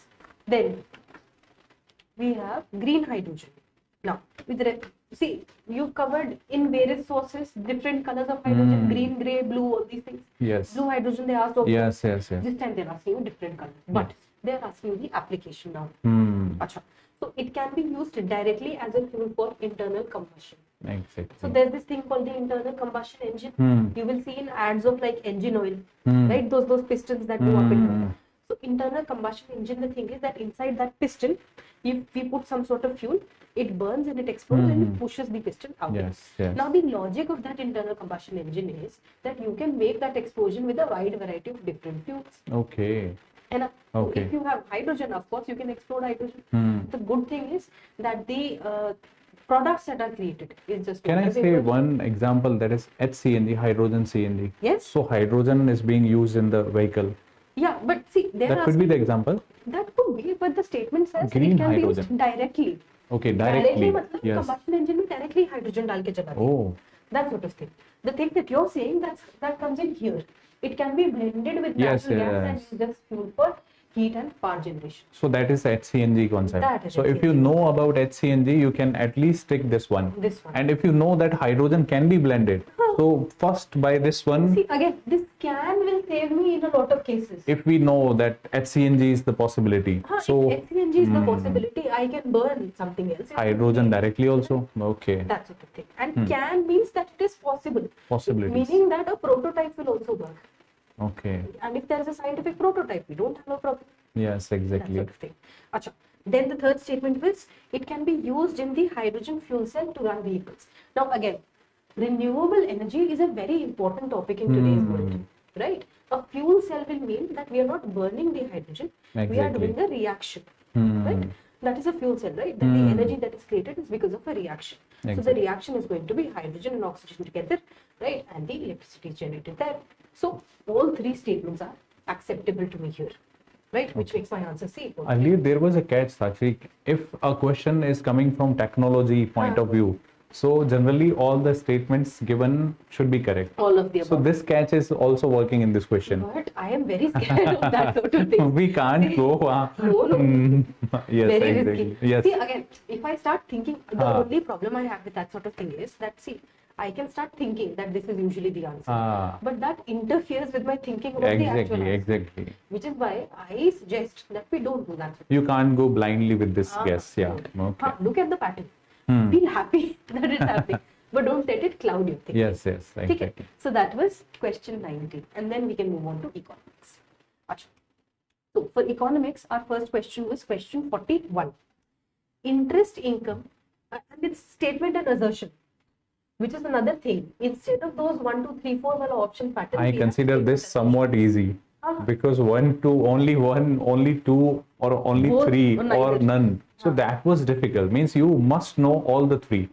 But here I think somewhat relief is there. I think. See, but you know what that means? It means that for economics, they want you to understand the concept and the cause-effect relationship. Okay. So for economics specifically, having this pattern is very conducive to the sort of question they want to ask you. Yes. Economics, where one thing happens leads to another. This pattern is very good for us to ask that. Means for the technological knowledge, how much you know about the subject and their application. So Yes. this is actually about This that. is a useful way to ask that question. Okay, so the question was that interest income from the deposits in infrastructure investment trusts distributed to their investors is exempted from tax, but the dividend is taxable. Now, this sort of thing has been clarified a lot, which is that neither the interest nor the dividend is going to be taxed. Okay. Both of them are exempted from this tax. It is kind of to provide a boost to infrastructure related investments. Okay. That is the thing. So all of this push in infrastructure sector in Infrastructure India. projects, yes. That's why they're asking Okay. this question. Achha. Then the next thing is INVITs are recognized as borrowers under the Security and Reconstruction of Financial Assets and Enforcement of Security Interest Act, SURFACE Act here. Surprise, yeah. Right? So again, this is purely factual that they are asking कि हाँ उसका classification किधर है, right? So statement 1 is wrong for me, and this is correct. And see, from the point of view of options also, all you had to know was okay, this is not true. If that is not true, then I get left with only one option. No? Yes, exactly. In every other option, it is just that statement 1 is correct, which means by knowing one statement, I can still solve this question. Actually, that was what I was saying. This is kind of relief. Kind of relief. Helpful. Yes. ठीक है. अच्छा. Then question 42. This one also I like because of the language. See what they're asking you. In the post-pandemic recent past, मतलब 2020 onwards till 23. है ना? अच्छा. Many central banks worldwide had carried out interest rate hike. Okay. है ना? That central banks are increasing their interest rate. Yes. अच्छा. Why? Central banks generally assume that they have the ability to counteract the rising consumer prices via monetary policy means. So, उन्होंने बोला कि banks will increase their rates. Banks increase their rates, loans become expensive. Right? Which means that there will be low demand. Yes. Loan is expensive. Where do I get money? I will have to reduce my demand. Yes. If demand is low, prices will also Come down. go down. Yes. So all of this is why? To control inflation. Control the inflation. And which is what they're saying here. That to counteract rising consumer prices, which was a chief concern after the pandemic. So this is actually basic question from Basic economics. question. Very basic, Yeah. we can say. But on top of that basic question, they're putting this filter of Exactly. The new pandemic, the terms, new language. so they're Yes, hiding behind exactly. that. But essentially, it's a very Yes. straightforward question. Yes. ठीक है? So it is the correct explanation. Then, question 43. Again, environmental economics. Yes, that is kind of question from my area, I can say. Please. So the question says carbon markets are likely to be one of the most widespread tools in the fight against climate change. Exactly nowadays, what is the debate, especially when you go by Paris climate deal? So what India and most of the developing countries are trying to do is that the Kyoto has given some mechanism, that is carbon credit mechanism, Yes. or we can say the carbon market mechanism. And there we were getting a lot of money, especially India and China. Yeah. So what you can do is the carbon credit was something which was very, very helpful. So this is true. The carbon markets are going to yes, fight against the climate change. Yes, exactly. So we were putting that money in some of the very we can say the projects which were leaned in the direction of cutting some greenhouse gas emissions. Yes, that is true. Now the second statement says carbon market transfer resources from private sector to the state. Exactly, this happens because these carbon credits you can sell out openly. So what exactly the mechanism? Even this private entities were buying, the government was getting some money out of such carbon credits because India will ultimately is going to be benefited. Na? Yes. That is the demand which India is putting, that we should actually incorporate those carbon credit mechanism, and exactly we have to has to be allowed to sell those carbon credits in this one only. Open market. So that is the point that we are putting, especially developing countries like India and China. So both of them are true. The private sector as well as governments will get money out of this carbon trade. Yes. So But sometimes it does get a little confusing also. So I would feel that I could want to sort of help my students in that manner. Yes. Which is that I got confused here. hmm. Carbon markets transfer resources from the private sector to the state. Hmm. Now the thing is that anybody could buy carbon credits now. Exactly. It is not necessary that only state buys carbon credit, right?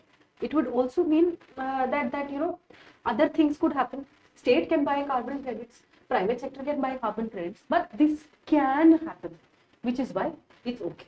And so by that logic. Okay, then question 44. Which of the following activities of the RBI is considered to be a part of sterilization? Again, open market operations were quite open everywhere. Open market operations were quite present everywhere, which is why we have to know this particular option. I would consider it to be an easy question because of that reason. Then, question 45. Okay. So this is, I think, from again very basics of economy, that is government bond market. So what is the question that says capital market? Capital market. Okay. So see, these two things is from the money market. Straightforward. Okay. This has to do with money, na? Treasury ka bill, what money they have. And this is for figuring out imbalance in the money that people have. Okay. Banks and everybody, they sort of transfer money. But government bond and stock market are capital. Okay. Money that can make money is capital. Yes. And then government bonds can make money in the future. Similarly, stock market, the thing, speculative value of something. So I think 1 and 4 are correct, huh? Yes. So Which only makes my 2 answer should be only. the answer. Yes. Then, question 46. Which of the following best describes the concept of a small farmer, large field? Okay. मतलब छोटा किसान बड़ा. Bada, we can say in production terms, we are saying. No, in terms of the land holding. Okay, land holding. The reason was that there was a pilot project that they had started in Odisha Okay. to have like small farmers coming together. But the logic is that, see, in India we say that we have a lot of smaller land holdings. Yes. Fragmented land holding. Fragmented Yes. land. ऐसा चल रहा है. Right? So what normally happens was this person is growing one thing, this person is growing third thing, fourth thing, Okay. and so forth. Even if they are growing the same thing, maybe all these three people are making rice, but they are doing things on different timelines. Different time. They don't have the same information. Exactly. So what they're trying to do is that all of these small farmers, they can do their cultivation Yes. individually, Ah. but we will give them the information together Okay. so that they can operate in sync. Okay. It's like a cacophony versus a symphony. Yes. Three people can talk at the same time, make no sense, Ah. or they can be told to sing together. Yes. It's that logic. Okay. So that's what they were trying to do. And this is the description that matches. Many marginal farmers in an area organize themselves into groups and synchronize and harmonize Exactly. selected agricultural operations. So it is a kind of, we can say, synchronization for what is the term, large scale of economy? Some term is there. Economies of scale. Economies of scale. So the production will improve. Yes. And in terms of agriculture also, we can of course think about it from environment and geography point of view. See, if these people are trying to do one thing, there Yes, will be yes. some interaction with the opposite Yes, sex, exactly. isn't it? So it is always better for Yes. everybody to at least know what is happening. Basically, Yes, right? exactly. Okay. So that was question 46. Of course, the rest of the options don't match with anything at all. Resettlement of people, company extends loans, marginal farmers in an area make a contract with a corporate body. No, no, That all is those things are contract not farming, not this one. happening. Yes, So exactly. you can do that sort of elimination sometimes. Then question 47. MSP. This question you're going to like. Government of exactly. India provides MSP for Niger, Yes, which is also called Ramtil, rental, yes. because it's black in color. They call it Ramtil. So it's cultivated as a kharif crop. Tribal people in India use it as cooking oil. That's true. Yes. Otherwise, they use it for like animal feed and things. Actually, there was one story that I was reading, I was going through, and it was published in DTE. That is, So what was that story? The area, especially in MP, Satpura Hills, the tribal people, those who were using this Niger as a, they were not only cultivating this as a kharif crop, but they were also using this one for the cooking, for the animal feed, and for also like masala, means they were using this like one. jeera, Yes, yes, yes, exactly. So what happened is, we are noticing, even if that was provided the support from this government under MSP program, and that is for 14 kharif crops, one of the highest price has been set for this crop, but still we are seeing the decadal fall consecutively. Yes, fall in production consecutively in last 3 decades. We are seeing this fall in agricultural production for this crop.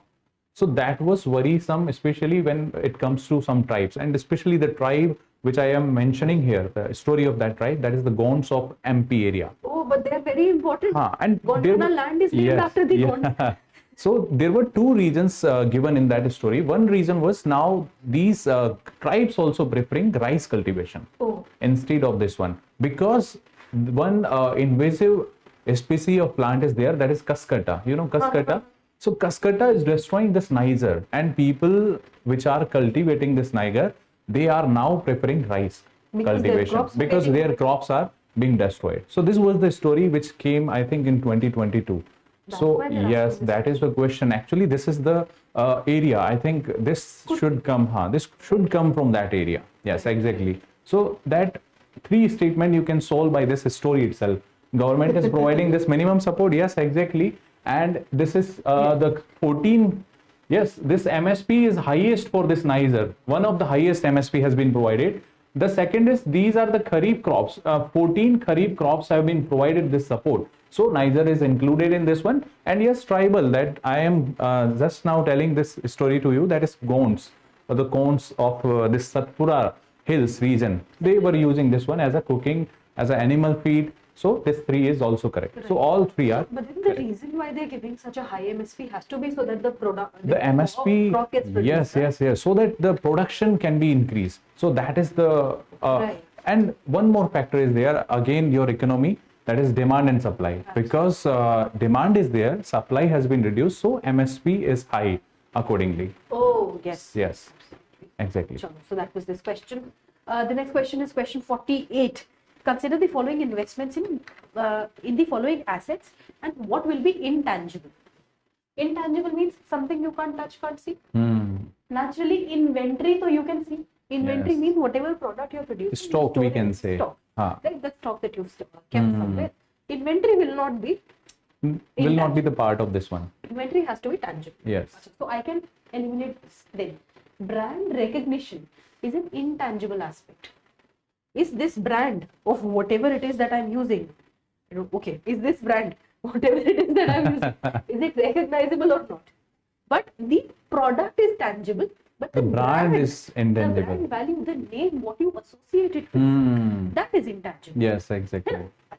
Then intellectual property, whatever I'm thinking, imagining, yes, intangible. Now, the issue comes in here. Mailing list of clients. Some people will think I have a list of paper. I can touch tangible. this one. But no, that list of clients is something that is an intellectual property of the organization. Okay. Which is why often, companies will not want to share their data. So all of this data privacy regulation, all of this way that all of these companies of Okay. tech companies are operating, it's on basis of this consumer data. Oh, है ना? So having a mailing list, who do you so send that this is a email kind to? of intangible data. Intangible data, Exactly. which is why this is an intangible investment. And why am I calling it an investment? Anything that you acquire with the hope that it will give you more money in the future is going to be an investment, be it capital, be it whatever, which is why it works as an intangible investment. This is an analytical question, Yes, right? exactly. It may not be there in the things that you study directly, but you can think and figure it out. Again, intangible thinking is required. Absolutely. Okay. So that was question 48. Question 49. Consider the following. Now this is straightforward. 15th Okay. Finance Commission. What was the formula of horizontal devolution? People have to study. Yes, Fair exactly. enough. ठीक है. So what was it? Income distance was 45%. Area was 15%. Population, this thing, control. Population itself was 15%. Demography was 12.5. Then we had forest inequality 10 and tax and fiscal 2.5. If you know your list for sure, then you know ki, what is right and what is Yes, wrong. yes, exactly. These two are not there, and 1, 2, 5 are there. I have one. So only 3 should be the So correct. again, some factual information you have to know for sure. Okay. Finance Commission is one of those things, right? Yes. Okay. Then our next question was question 50. Following infrastructure sectors in the S3I initiative. Now people often tell me that, ma'am, they keep asking us obscure things, but that's not true. They're asking you about this particular initiative because there was a major scandal here Oh, worth a very, very large amount of money. And the thing was, the news was that the Yes, senior yes. management of this actual fund, they were giving out money to projects that did not deserve it. oh. So there was that financial crime sort of thing that was happening. And UPSC is asking you directly about that. Oh. What are the sectors in which it was allowed? Okay. Because the scandal was that money was going in the wrong sectors. Okay. So that's why it is legitimate for them to ask. So it was affordable housing, healthcare and renewable energy. This is not there. And there are only these three, S3I. Oh. Right? So the name was S3I. S3I means 3 eyes. But when we teach these things, we tell them, okay, 3 eyes and 3 sectors. Okay. So you're able to remember it. Okay. Okay? So it will feel obscure to the people who have not been reading their newspapers. So this is kind of current affair question. Yes. This was currently in news. Current affairs. But that Okay. also means that you can't really close your eyes to all of these scandals and political Yes, things yes, that are yes. happening. You have to be aware. Okay. Yes. Okay. So then question 68. India accounts for 3.2. The question was 3.2. Okay. Right? Percent of global exports, which is also wrong. It is actually around 1.8. So we round it off to India has 2% of global 2% of Liquid. exports. Yes. That's okay. Acha. But many local companies and some foreign companies operating in India have taken advantage of India's production-linked incentives. Now this is true. Yes. PLI is being taken advantage of, which is why a lot of production is growing. That's true. And of course, some people would worry that, okay, foreign companies operating in India. No. So that's the thing, right? We are trying to promote that foreign companies can come in India and produce goods, Yes. Yes. which is why the scheme of things. Make in India type of That's initiatives. Yes. ठीक. So the correct answer is D. Then question 81. Janani Suraksha Yojana. Janani means birth giver. So safe motherhood intervention, Yeah. right? State Health Department. And again, it's a very famous scheme also. Achha. Objective is to reduce maternal and neonatal mortality among poor pregnant women. That's true. There is Yes. a direct cash Yes, transfer yes, yes. transfer in this scheme. It's quite famous. But it aims to promote institutional delivery. Yes, Janani Suraksha means that you would want to have institutional Yes, yes. delivery.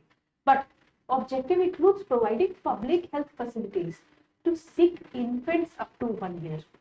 Of This age. is not true. This is not true. That scheme is almost the same scheme, but it says Janani Shishu.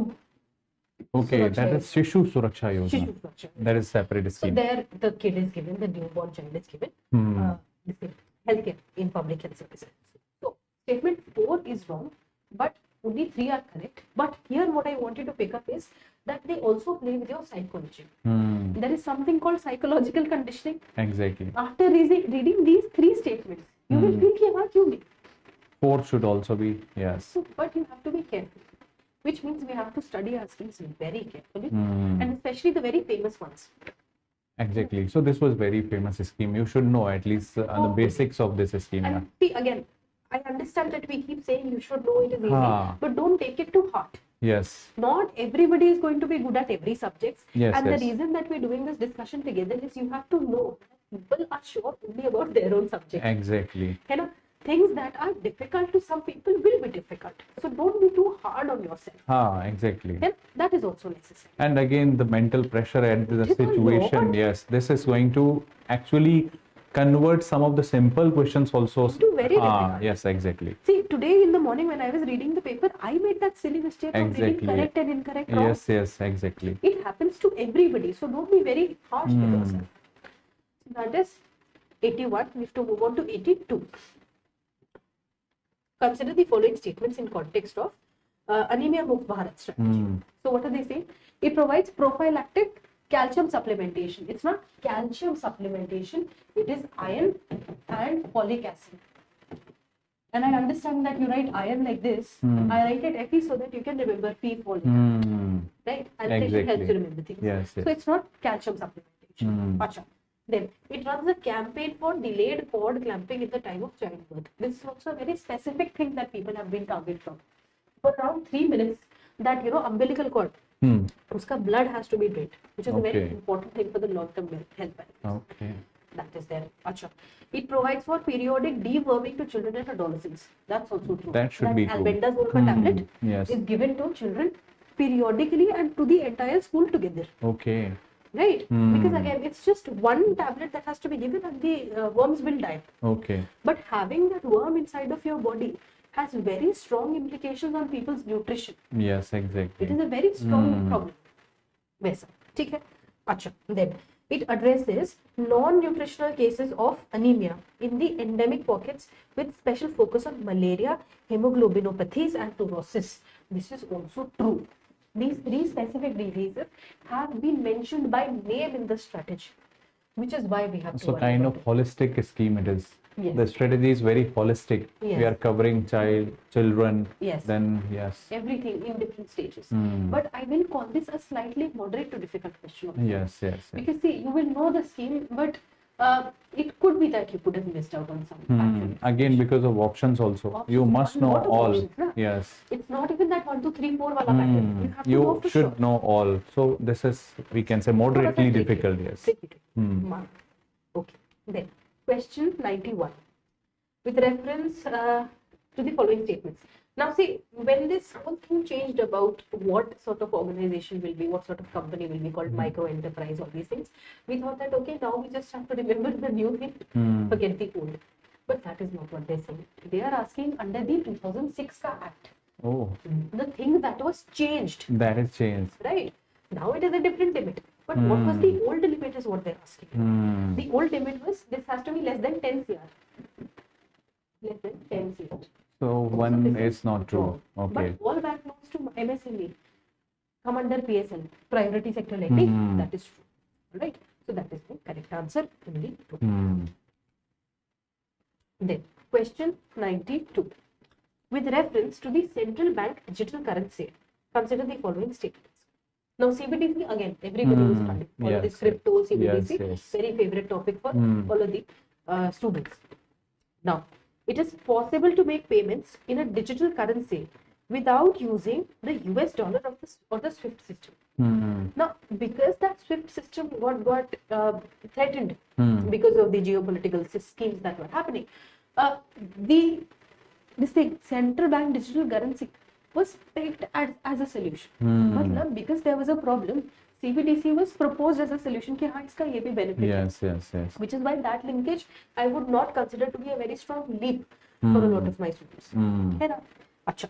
So statement 1 तो people will be able to accept कि हाँ ठीक है, we can make our currency jump from all of these things. Now, problem becomes on statement 2. A digital currency can be distributed with a condition programmed into it, such as a time frame for spending it. Matlab, you have this sort of money that can expire. Oh. Limited validity. जैसे phone का talk time वैसा पैसा So भी that गायब should not be there. Otherwise, people will not be interested. But say I think so. It's my point. Now tell me. what happens is It could be something that people will not like. Oh. But think of it this way. Maybe I have to give you some sort of money that is required to be spent. Oh. What if I'm giving you a grant that go spend it on the welfare of poor children?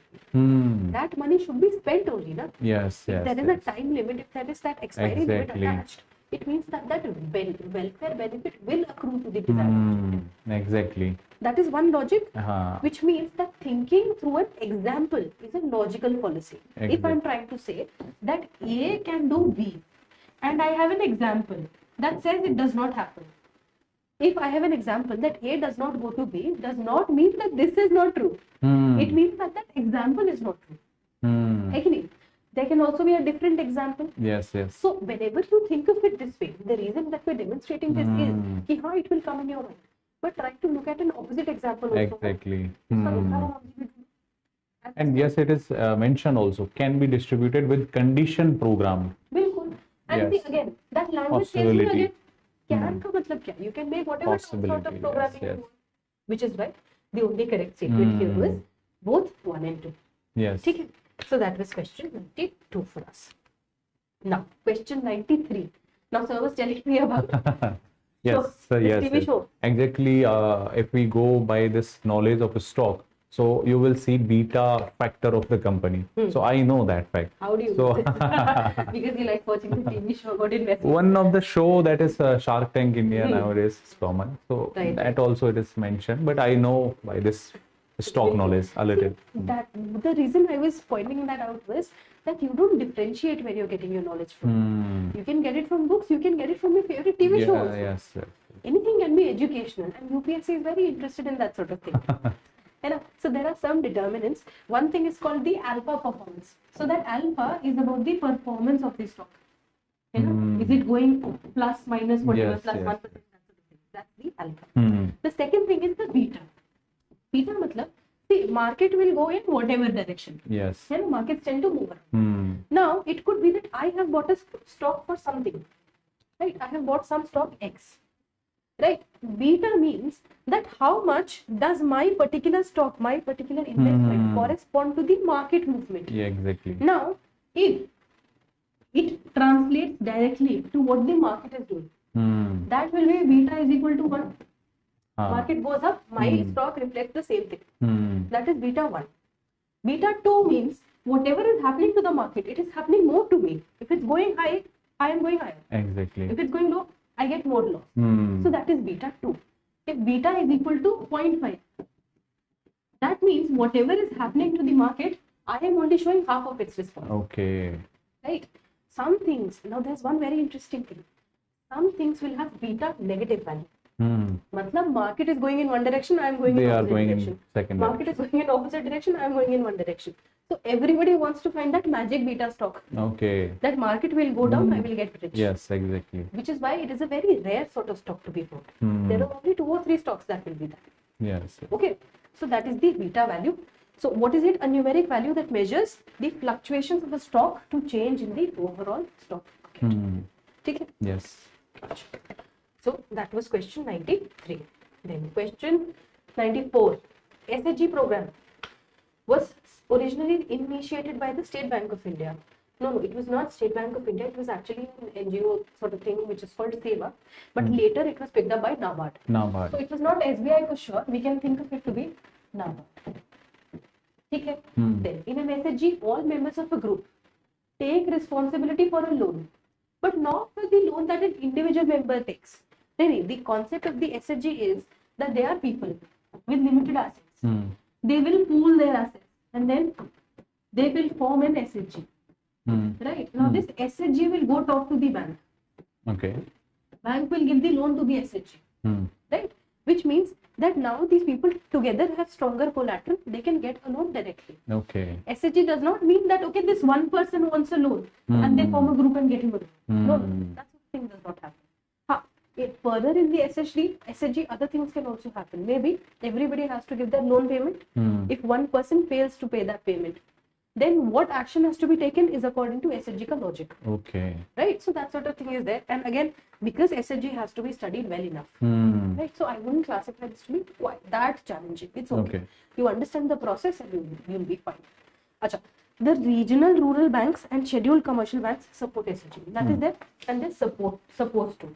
So the correct answer here is only 2. The correct answer here is B, only 2. Alright, so please make a note. Question 94, the correct answer is B. Okay. Okay, then question 95. India's public healthcare system Yes. largely focuses on curative care. मतलब बीमारी हुई उसका इलाज उसके बाद क्या इलाज है? उसके बाद का काम करते हैं. With limited preventive, promotive and rehabilitative care. बाकी का काम नहीं करते हैं. From healthcare sector, we're not Yes. saying about other sectors, but हाँ healthcare sector में ऐसा है, which is true. That is true, I think. हाँ, Right? We yes. don't go to the doctor कि हाँ what should I do? I'm जब feeling हो fine. जाता है तभी जाता है. उसके बाद ही जाता है. अच्छा. Statement 2 is under India's decentralized approach to healthcare delivery, the states are primarily responsible for organizing health services. Now, States are ये भी primarily सच है. responsible. ये भी सच है. ये भी Okay. सच है. लेकिन दिक्कत ये है कि this is not the explanation of this. Yes, exactly. States are doing healthcare का मतलब ये नहीं कि that is why preventive is not happening. Yes. That understanding is present everywhere. Now there can be multiple reasons. It could be because we have such a large population, we have so many welfare objectives, so we cannot worry about these things. It could be because we had not that developed sense of health as such. It could be because we have other issues, because India is the diabetes capital and all those things. It could be because of that, which is why I cannot worry. I cannot establish that this is the causal relationship. So you are saying because this is primarily responsibility on the state, therefore it is not the correct explanation of one. I am saying that this particular statement cannot be the right Yes. explanation. Yes. But the right explanation cannot be decided that easily. Okay. Why are we not worrying about preventive Exactly. healthcare? It's not that clear, is it? Yes. Exactly. So it is not the correct explanation. And with that, it is yours. It's my section now. Yes. Let me take the lead. I will shift to yours. Yes. So, so first we have seen economy and we have Science. seen science. So let's start with this environment and geography portion. The first question is, 21. This one. yes. So this question is about uranium deposits. The statement 1 says that uranium deposits, despite having uranium deposits, we depend on coal for most of our electricity production. Yes, that is true. Uranium, and that is true because by knowing this fact that India is producing around, we can say from coal only, if I talk about, somewhere around 49% of the energy is coming through this coal. Okay, so yes, that is true. So uranium enrichment to the extent of at least 60% is required for the production of electricity. No, that much of the enrichment is not required for the purpose of electricity generation. 2 to 3% will work. So the answer should be statement 1 is correct, but 2 is not. So we, despite having uranium deposits depends on coal, India has largest coal reserves also. Okay. So because we have the coal reserves, and that is the debate which is going around this climatic deals also. Yes. That some of the countries, those who have exhausted their coal reserves, especially if you see UK primarily, so they have formed past coal coalition alliance something, and India was forced to take part in that one. So India says you have exhausted your coal reserves, but I do have. So what about us? So we are going to be net zero country by 2070, not now, please. So that is the debate, huh? But So I'd like to add something from science and tech also. okay. So uranium, you know, we had natural uranium. So 99% of that natural uranium is going to be one isotope, which is 238. ठीक है, उसमें naturally 0.7 के करीब होता है Yes, 235. exactly. Yes. Now उसका enrichment करने के लिए to make electricity, you only need to reach 3 to 5%. ठीक है, that is enough. They are Yes. saying 60%. That is required for nuclear bombs. See, highly Not enriched electric. Yes. HEU is also one thing, highly enriched uranium. That is 20%. Anything more than 60% is weapon grade. A weapon grade. Exactly. We cannot control this much, Yes, which is why it's just going to explode. So Exactly. that's the thing. So coming to the next question, that is 22. yes, that is the statement 1 says marsupials are not naturally found in India. So this is again the next story that I usually teach in classes. That is marsupial population, especially I give the example of kangaroo. So what these animals are, where the bone child is not properly developed. and mother has to carry that child for some time. the pocket, Okay, yeah, in the pockets. So these are generally confined in this area of Australia and Tanzania. So some of these marsupial species also do exist in North America, South America, but primarily they are in Australia and in Tanzania. Okay, so they are not naturally found in India. That is very true. Okay, so one is true. The marsupials can thrive only in montane grasslands with no predators. Yeah. When I give this example, I say if there would have been these predator, for example, tigers or lions, yes, they would not be able to run fast, na? So they will end up. Because Yes, the their mother is like the population. baby Yes, jumping around. exactly. So generally, I give this example in invasive species phenomena. For example, you will introduce this tiger from India in the kangaroos region of Australia. So what they will experience for the first time, the predator, and therefore their population will decline. But here the answer in this statement, that is montane grasslands, this is not true, because they are existing in North America as well as in the South America. So this is not necessarily that only they will exist in montane grassland. So Then this only is is also yes. problematic. So this is problematic for me. So the answer should be the statement 1 is correct. We know that's 1, but the 2 is not true. Okay. There was some current affairs linkage also. Hmm. That somewhere in eastern India, suddenly we found marsupials, kangaroos were there. So then there was a lot of chanch padtal, a lot of check that had to be happened. What is this Actually, money that is happening? there was another that case was of Tasmanian tiger. So this Tasmanian tiger was recently in news, and that is found in Tanzania or this south of Australia region. Okay, so because of that you are seeing this question. Okay. One more thing in terms of trends, they keep asking about these types of animals, crustaceans, marsupials, mammals, and this and that, which means you have to know your taxonomy also. Some of the yes, Not in exactly. terms of species, but dur se idea you should have. Yes. Marsupials, you should know what these marsupials are. So next is invasive species specialist group, and they are asking under which authority that has been formed. So it is a Species Commission under IUCN, under which we are actually looking into this one, Invasive Species Specialist Commission. So generally, if you know about IUCN, so that was the option that you could have taken, right? So all these lists Yes, about the species and yes, a list means threatened species, critically endangered species, and all these invasive species. So by that logic, you can go with this option A. Now, the next question is, consider the following fauna, and what they are asking, nocturnal or most active after the sunset. So what all are the fauna which are mostly nocturnal? So lion-tailed monkey. Do you know about this lion-tailed monkey? This is the favorite question of UPSC. That is generally found, yes, in the Western Ghats. So black sort of monkey with white. So what do you think? They are nocturnal? I thought, but then I thought that monkeys need to go around, forage for food and jump around. I don't see them doing it at night. But they are? Are they? No. Lion-tailed macaques are for sure diurnal. Yes, they are diurnal. Okay. They only during the day they will During jump the around. day, for yes, food. They yes, have to yes, forage. yes. Andhere mein how are they going to- So she also knows this one should not be true. No. Now Malabar civet, this is the nocturnal animal, okay? Yes. Because this is carnivorous, and by knowing this fact, you can actually deduce this logic. Most of the carnivores go in the night time. Because they have to prey Yes, or yes, like yes, go around suspecting. yes. So this is true, and these are the list. These animal species are very common when it comes to UPSC's preparation. So lion-tailed monkey, favorite area. Malabar civet, again, this is also found in the Western Ghat area. Then we have sambar deer, and surprisingly, this is even feeding on the grasses, but this is the example which comes under nocturnal. Yes. So this is the answer should be 2 and 3, and therefore we will go by this option B, that is only 2. Lion-tailed monkey is diurnal primarily. Okay. So sir, you know what?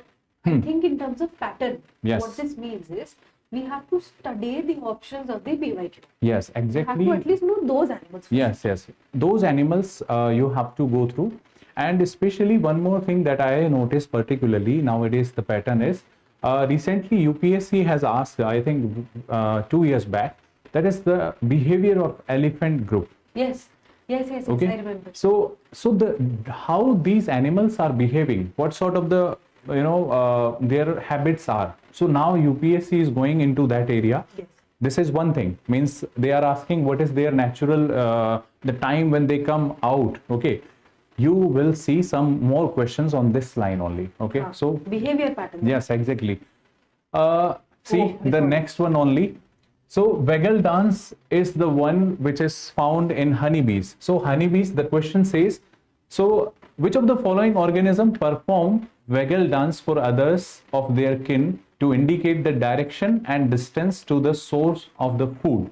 So see again. You know why I knew this answer? I saw it in a meme. That, you know, they were doing the disco that I'm very sorry. Yes. That your child is not well or something like that. Yes. It was a funny thing, which is again, you can figure these things out from various places. But honeybees, of course, are under a lot of discussion because their existence is threatened. Exactly. So, but still I would say it is moderately difficult, because if you go by some of the facts about honeybees, you might see this waggle dance, but otherwise this is not the common thing that everybody can go through. So waggle dance is found in honeybees. This is again on the behavior of the some species that UPSC is now going into. Communication. Yes. Now one more question on the same line, that is the behavior of animal. Now see here, the See, this one is not a particularly threatened sort of animal. No. It is These a are very place. common species. Yes.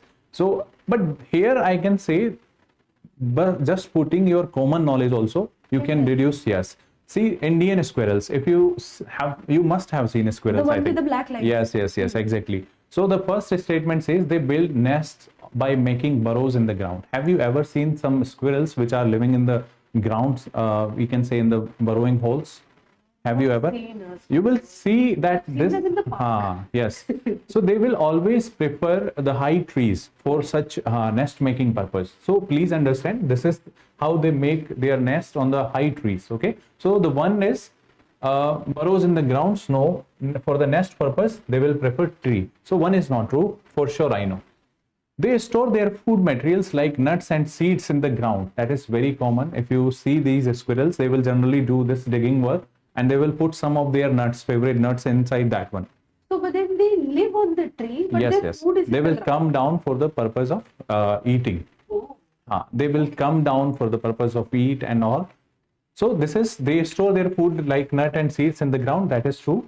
And the another thing is they are omnivores. Yes, Indian squirrel is omnivore. They might feed on this insects also. Some small, we can say, like. I have fed squirrels in the park. So yes, that is true. So again, you can see the pattern that we are seeing here. UPSC is going into the animal behavior also. Okay. So I can say you might know some of the facts about this one. Again, I would say this is moderately difficult once again. Okay. So the two options are correct, and the difficulty level increases when you see such options, because there is no chance of elimination. You must know 1, 2, 3 all. Otherwise, you can't reach to the conclusion. So this is, I can say, the moderate level of difficulty has been, we can say, introduced in this type of questions. Yes. Now, if we say, consider the following statement: some of the microorganisms can grow in environment with temperature above the boiling point of water. That is true, because in the areas of hot spot especially, you will see green sulfur bacteria. If you go through the ecology, then in those difficult circumstances, even at the surfaces of volcano, you will see that green sulfur bacteria. And if you go by this sulfur cycle properly, so in that sulfur cycle, it has been mentioned how in these areas, these organisms are surviving even if there is no sunlight. So this is the one area. So ecology mein, this is very common, I would say, because this is the part of ecology, sulfur cycle, you should know. Okay. This is simple. Now, one is true. Some of the microorganisms can grow in environment with temperature below the freezing point of water. Now, there was one project where I think Israel was sending some of these microorganisms known as tardigrades into the space, because they can survive in the harshest conditions. So some of the organisms, and here again, as you mentioned, some is the keyword that you can go through, possibility. So this hiding thing from the teacher, right? Yes, like, okay, yes. I don't know the subject, but I'm like, some can grow. Some, yes, exactly. So again, yes, some can grow in this difficult environmental conditions also. Tardigrade was the example. that we have seen recently. It was also in news. Now, some microorganisms can grow in highly acidic environment. That is also true, because some of the areas which are having this pH below 3, we have seen the life is also existing in such conditions, especially the marshy areas. Yes. Yeah. Acidic by nature. Yes, acidic by nature. So all three are true. So that is the answer. Now, if we go to the next question, which of the following makes a tool with a stick to scrape insects from a hole? Now again, behavior, and this is the behavior of orangutan. Now what orangutan will do, they will Has like a stick, he does this thing in the tree. yes. somewhere. So by digging a hole, they are just letting these insects to come out, and therefore this is your orangutan. Again, the concept of behavior, you should know the behavior of some of the species. Again, I would say it is difficult, because you can't go by every species behavior, how they are actually behaving. So to be in favor of the students, because I feel this is difficult. Okay, you Sir, tell me if I'm wrong. What I thought was that orangutan would be closest to humans among these options. Of course, not a cat or whatever. So tool use should be something which is closer to me as a human. So I thought maybe orangutan will do it, and maybe opposable thumbs or something. I thought of it that way. So pure guesswork, but I thought of it Vesa. You can go by that guesswork also, but I would say Risky. risky it is. So coming to the next question, that is again it is about hydrofluorocarbons. So the areas where you see HFCs, means especially if you go by this convention on ozone, so they keep on talking about this HFC, Yes. CFC. So the areas which are very famous, you should know, that is the area aerosols, foam agents, fire retardants, and lubricants. In all of them, you will find there is hydrocarbon. Okay, so this is, I can say, factual. So by facts, you should know this question. Okay, so all of them are correct. Coming to the next question, that is Pure geography.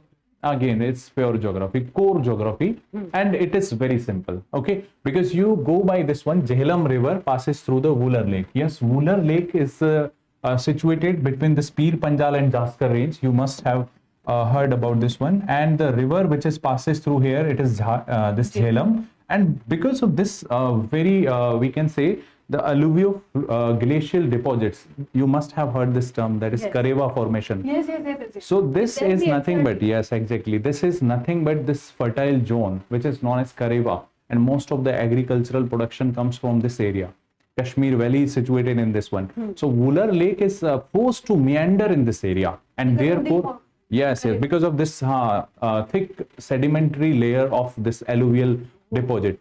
So this Jhelum River will meander forcefully, otherwise it is not the meandering per se, but forced to meander, and this will create Wooler Lake here. So very simple, and it's the part of core geography. Okay, so one is true. Krishna River directly feeds Koleru Lake. No, it's not true. Koleru Lake is situated between Godavari and Krishna.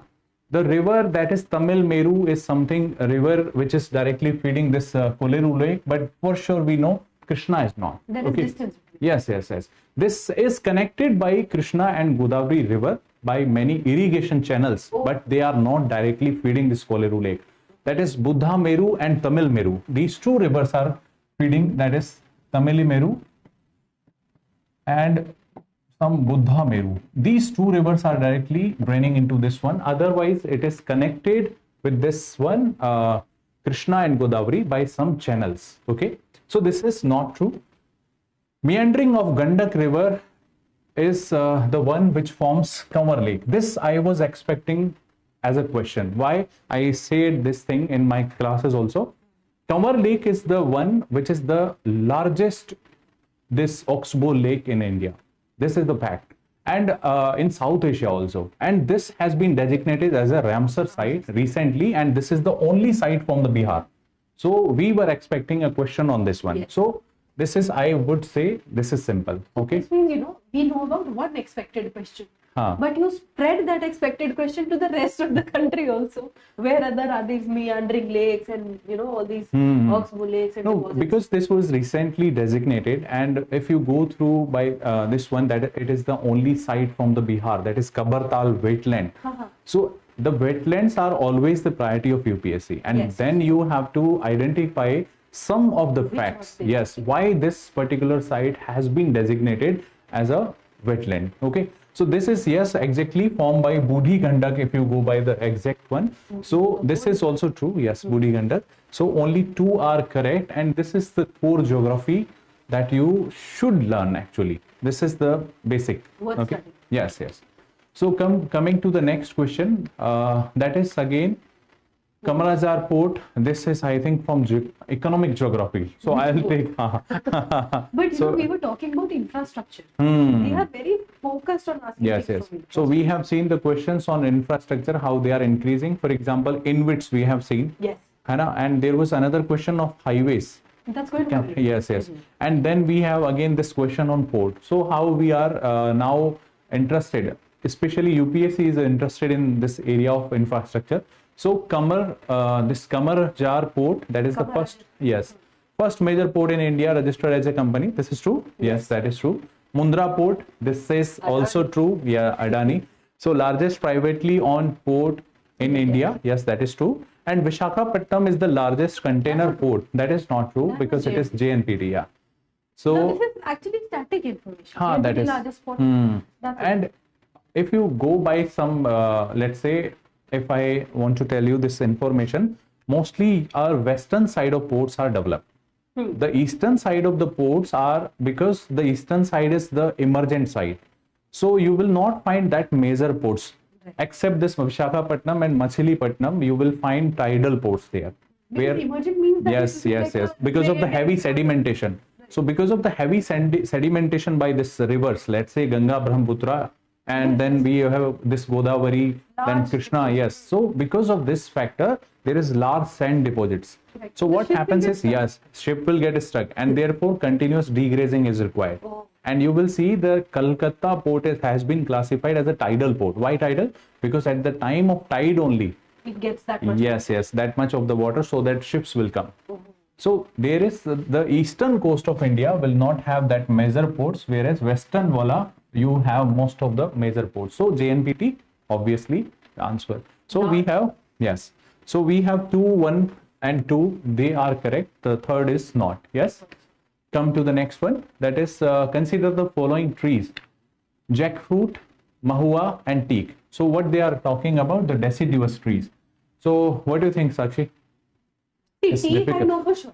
Teak is very famous. You will find in Madhya Pradesh area. So this is deciduous that you should Then be. jackfruit, I thought that, you know, there's a movie also coming out about Yeah. jackfruits. And then no, but it's usually only ripening in countries which are more tropical. Yes, So exactly. that I thought. Then So because yes, that is true, because it is a tropical crop only. So that should not be the part of this one. So jackfruit is for sure not the part of deciduous tree. But yes, this mahua is also the part of this deciduous tree. So we will go by this only two. That is 2 and 3 both are correct. Jackfruit is not. Okay. So coming to the next one, that is, consider the following statement: India has more arable area than China. I need help of Sakshi in this one. India has more arable area than China? Yes. Yes, that is true. So India has more arable area than China. That is true. The proportion of irrigated area is also more in India.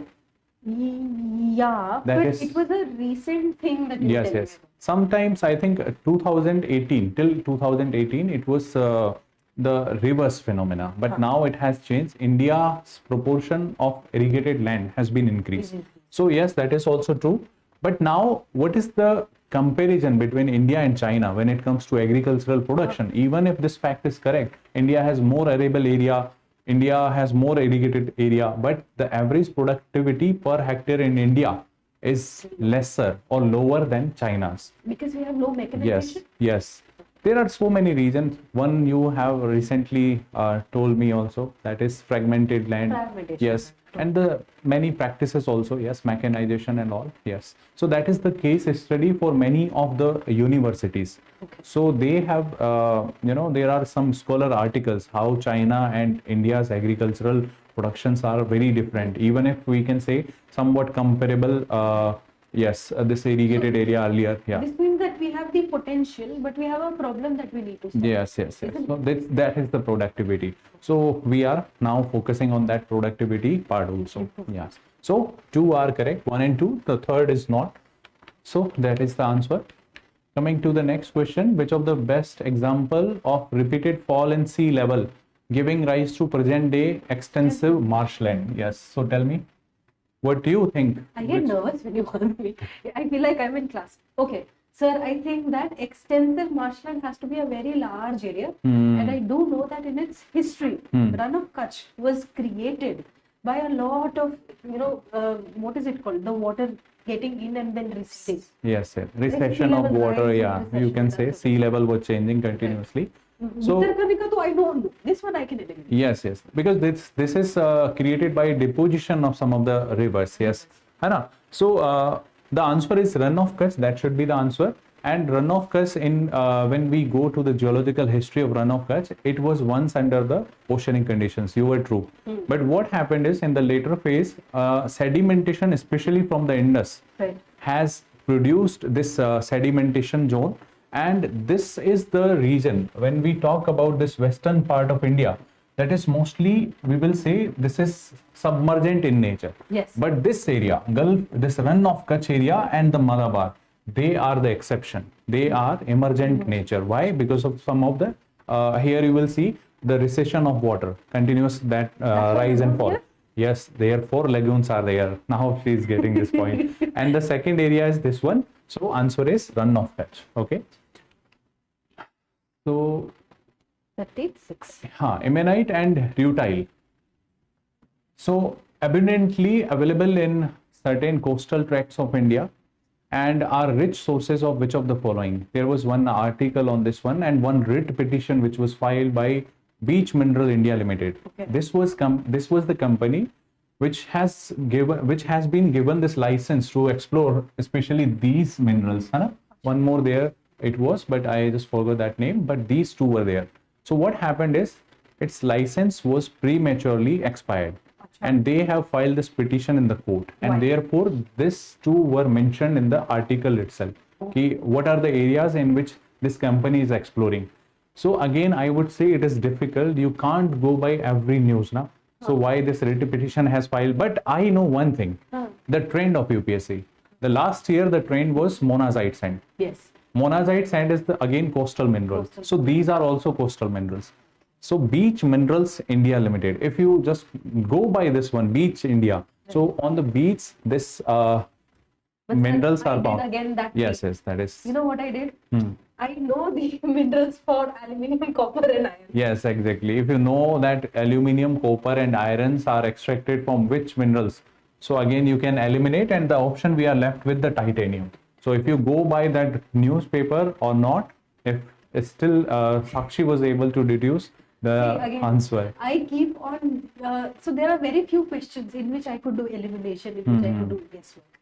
So if there is a question wherein it was possible, I still want to grasp at those straws. It's just that. Of course, knowledge is better. Yes, yes. But So this is the area where I am saying from where these questions are coming from. right. So pattern is last year it was monazite sand, and this year again this is the coastal mineral again. And why it was in news? This was the exactly news that was in the newspaper. So coming to the next question, that is 3/4 of world's cobalt. So here this is directly a factual question. It is Democratic Republic of Congo, which is known to have 3/4 of cobalt reserves of the world. And cobalt is again as important as semiconductors for the EVs. Batteries. Yes. So this But is it was in news also. I Yes. remember seeing this very heartbreaking picture of a child who had to dig through all of yes, this. yes, dangerous exactly. things, Yes, yes. Human rights violations. Yes, and all this. exactly. And this is the reason why some of the, we can say, the countries which are going into and venturing out for this exploration, especially China. Achha. And some other countries are also looking toward this Congo region. Okay. So coming to the next one, that is, which of the following is the part of Congo Basin? Map-based question. Map-based question. So just Geography. go through map. This is the Yeah. Cameroon region. Yes. See, So but then I think that Nigeria is quite far off. yes, you can. Africa, something like this. Ha. And we're talking about this region. Hmm. You know? Yes, yes. So if you see that Uganda is somewhat here, Niger is somewhat here, Congo Basin is here. So Cameroon is the country. If you know this location of Cameroon, again map based question it is. So Cameroon is the answer. Okay. Okay. Now again, this is the core geography. That is Amarkantak hills are the at the confluence of Vindhyas and Sahyadri. No, this is wrong. If you know this Sahyadris are nothing but the Western Ghats. These are the Sahyadris, and somewhat here it is Amarkantak. Okay. So how could so that is the confluence of this Vindhyas and Satpuras, and not this Sahyadri. So one is for sure, I know this is not true. Okay. The second is Billi Rangan Hills. This is very famous hills and they are in Coimbatore. Okay. So when you go by this one, this is the core geography. So here you will find this is your Billi Rangan Hills. Okay. So that is the statement says the hill constitute the easternmost part of Satpura range. No, it's far away. Coimbatore is far away from the Satpura. So this is not the answer. Next is Seshachalam Hills. This is again very famous. UPSC favorite. Seshachalam Hills are favorite for that movie also at Pushpa. So Seshachalam Hills are in Western Ghats. So how could they be in the Western Ghats? Okay. So they are in Andhra Pradesh. So this is not, yes. That is not the Western Ghat. So you can reach to the conclusion. None of them are correct. Okay. Again, this is the core area of geography, and being a teacher of geography, I am very happy.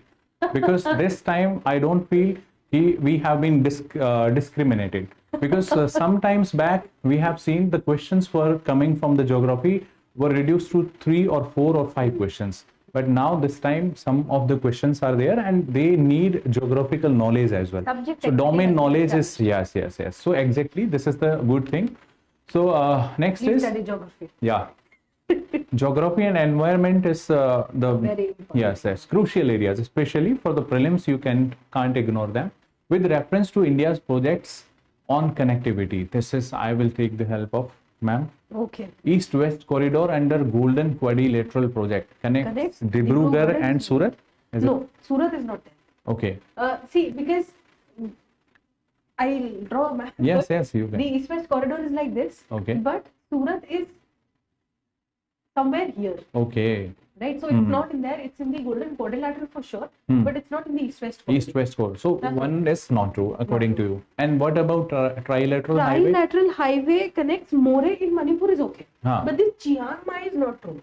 Chiang Mai is this very big city in Thailand. But the thing that is connected with More is a different city. Okay. This is not the right city. Okay. So two is called- also not. and it's a quite a difficult name also. More something. Okay. Right? It's a different name. So it two is not. also not correct. Not Okay. correct. Then Bangladesh, China, India, and Myanmar. That is Correct. it. Varanasi.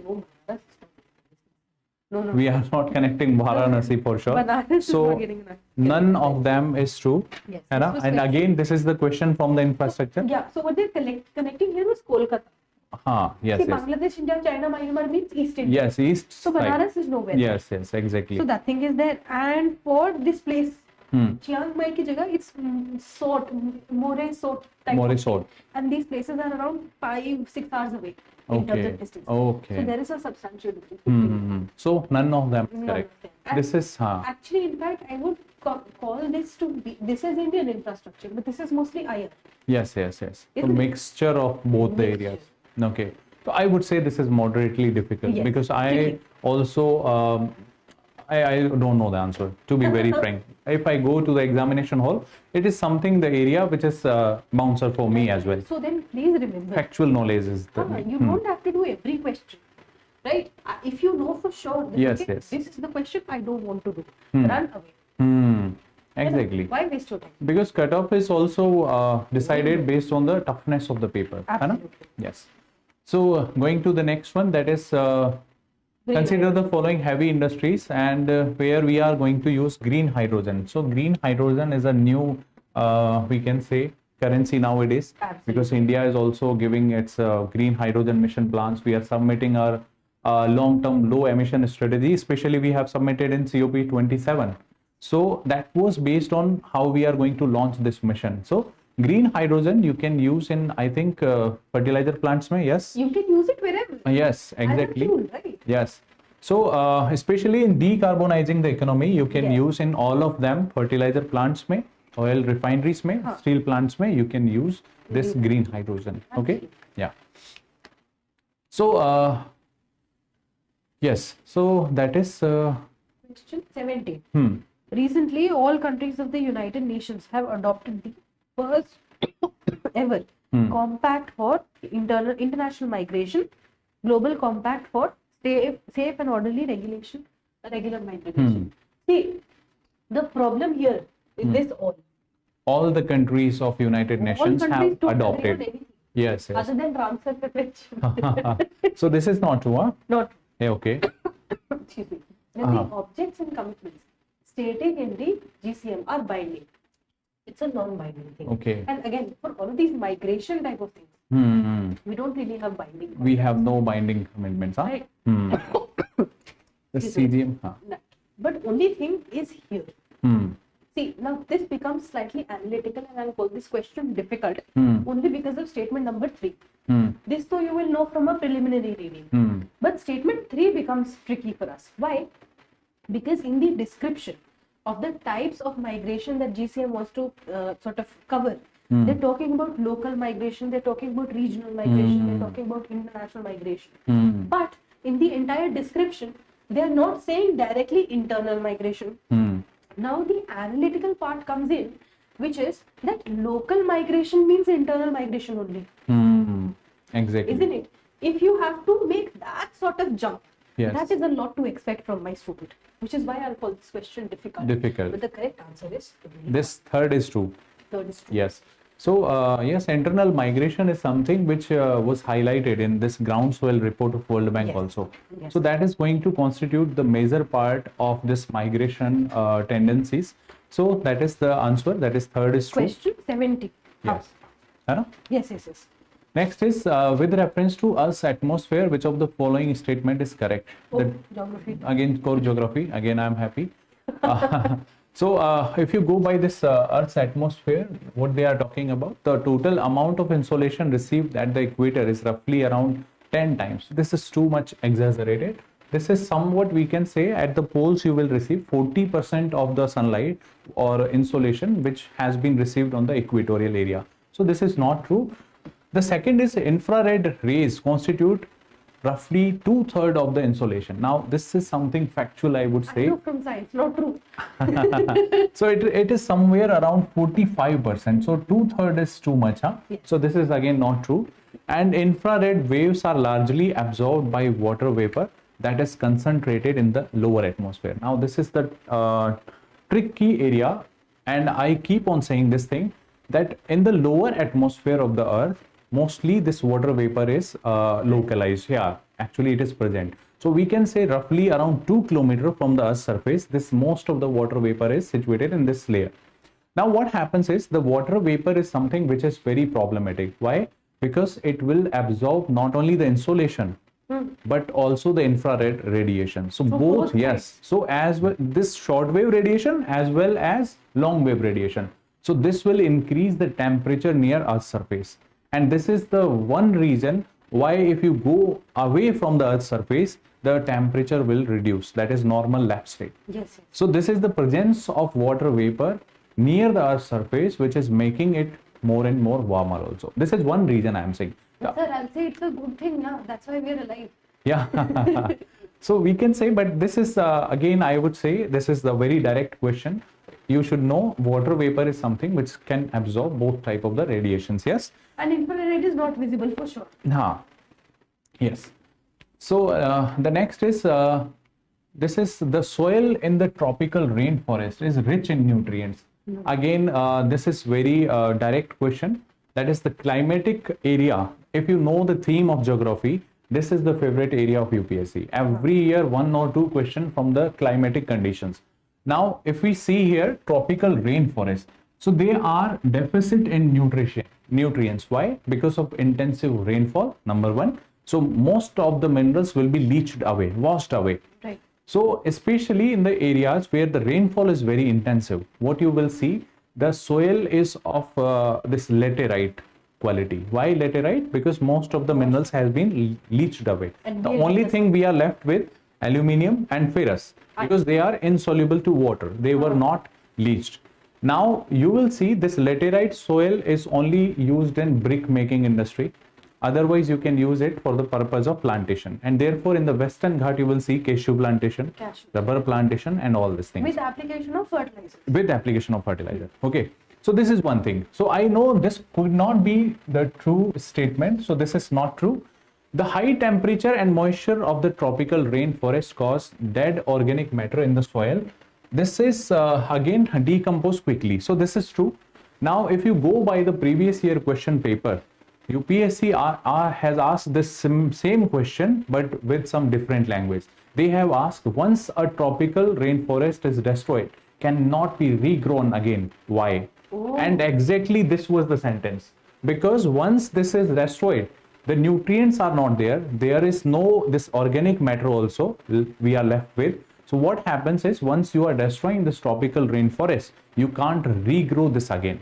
It takes That yes, it will take it will take years to go and to reach this stage. So exactly this question we also have discussed in the forum PYQ discussion. So this was the theme. So if you go by the theme, if you go by the previous year question, this was easy. Okay. Yes. So we are going with the option D. Yes, that is the simple. See, because if your logic is not clear, you could get stuck. You will think that, okay, high temperature moisture, this will create humus and you will have nutrients. But no. Actually, these two conditions are increasing bacterial growth, or sorry, the organism which is responsible for this decomposition. So these are the conditions which are required for the decomposition. Detritus. Yes. So what happens is, because of this conducive conditions, this organic matter is completely decomposed also. Very quickly. Yes, very quickly. Doesn't get into So yeah, exactly. So this is the answer.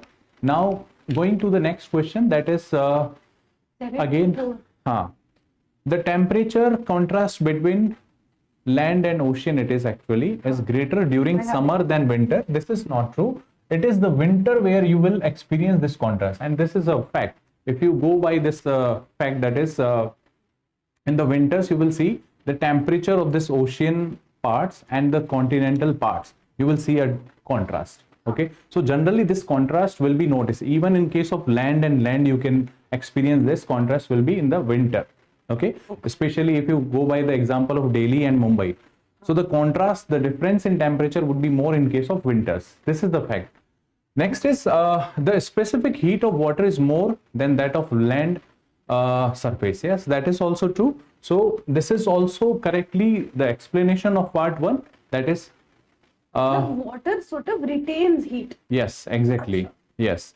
So what happens is this statement, sorry, what is this statement? What we are talking about? The temperature contrast between is greater in summers. They are saying it should be winters, not summers. So this is incorrect. So change is greater in winter. Yes, in winter. You will see this contrast more in winter, not in summer. So by this logic, 1 is not true. Okay. In winter, you will see this contrast more. Okay. Sure. This is a fact in geography. And if you will go by this, again, I have given you this example. In case of winter, this contrast you can experience in case of Delhi. What is the temperature of Delhi? Somewhere around, we can say 3 or 4. Yes. It goes through. And what is the temperature in Mumbai? 21. Around somewhere we can say 30. 30 also. Yes, 27 you can say. The contrast would be more. Okay. So temperature contrast is always more in case of winters. This is geographical. So the logic I tried here was that, okay, in winter, there is so much water on the planet. And water has high specific heat capacity. Yes, exactly. So water will stay warm. Yes, exactly. But land will get cold. Yes, that is the factor. Means, right. So temperature difference will be high. Very high. But in summer, everything is hot. Yes, exactly. You can deduce to this logic by this way. Okay. Yes, exactly. So coming to the next one, that is consider the following. This is very direct question, very easy, very direct question. So there are 3 waves primarily. We say 2 waves, body waves and surface wave. Surface waves will be classified into P and S. Now if we see, that is primary wave, means this is the most, we can say in case of speed, it is the highest one, means it will reach to you very, very faster. For example, if you are standing here, the first wave will come, that is P wave. The second, it would be the S wave, and the third one would be the body wave.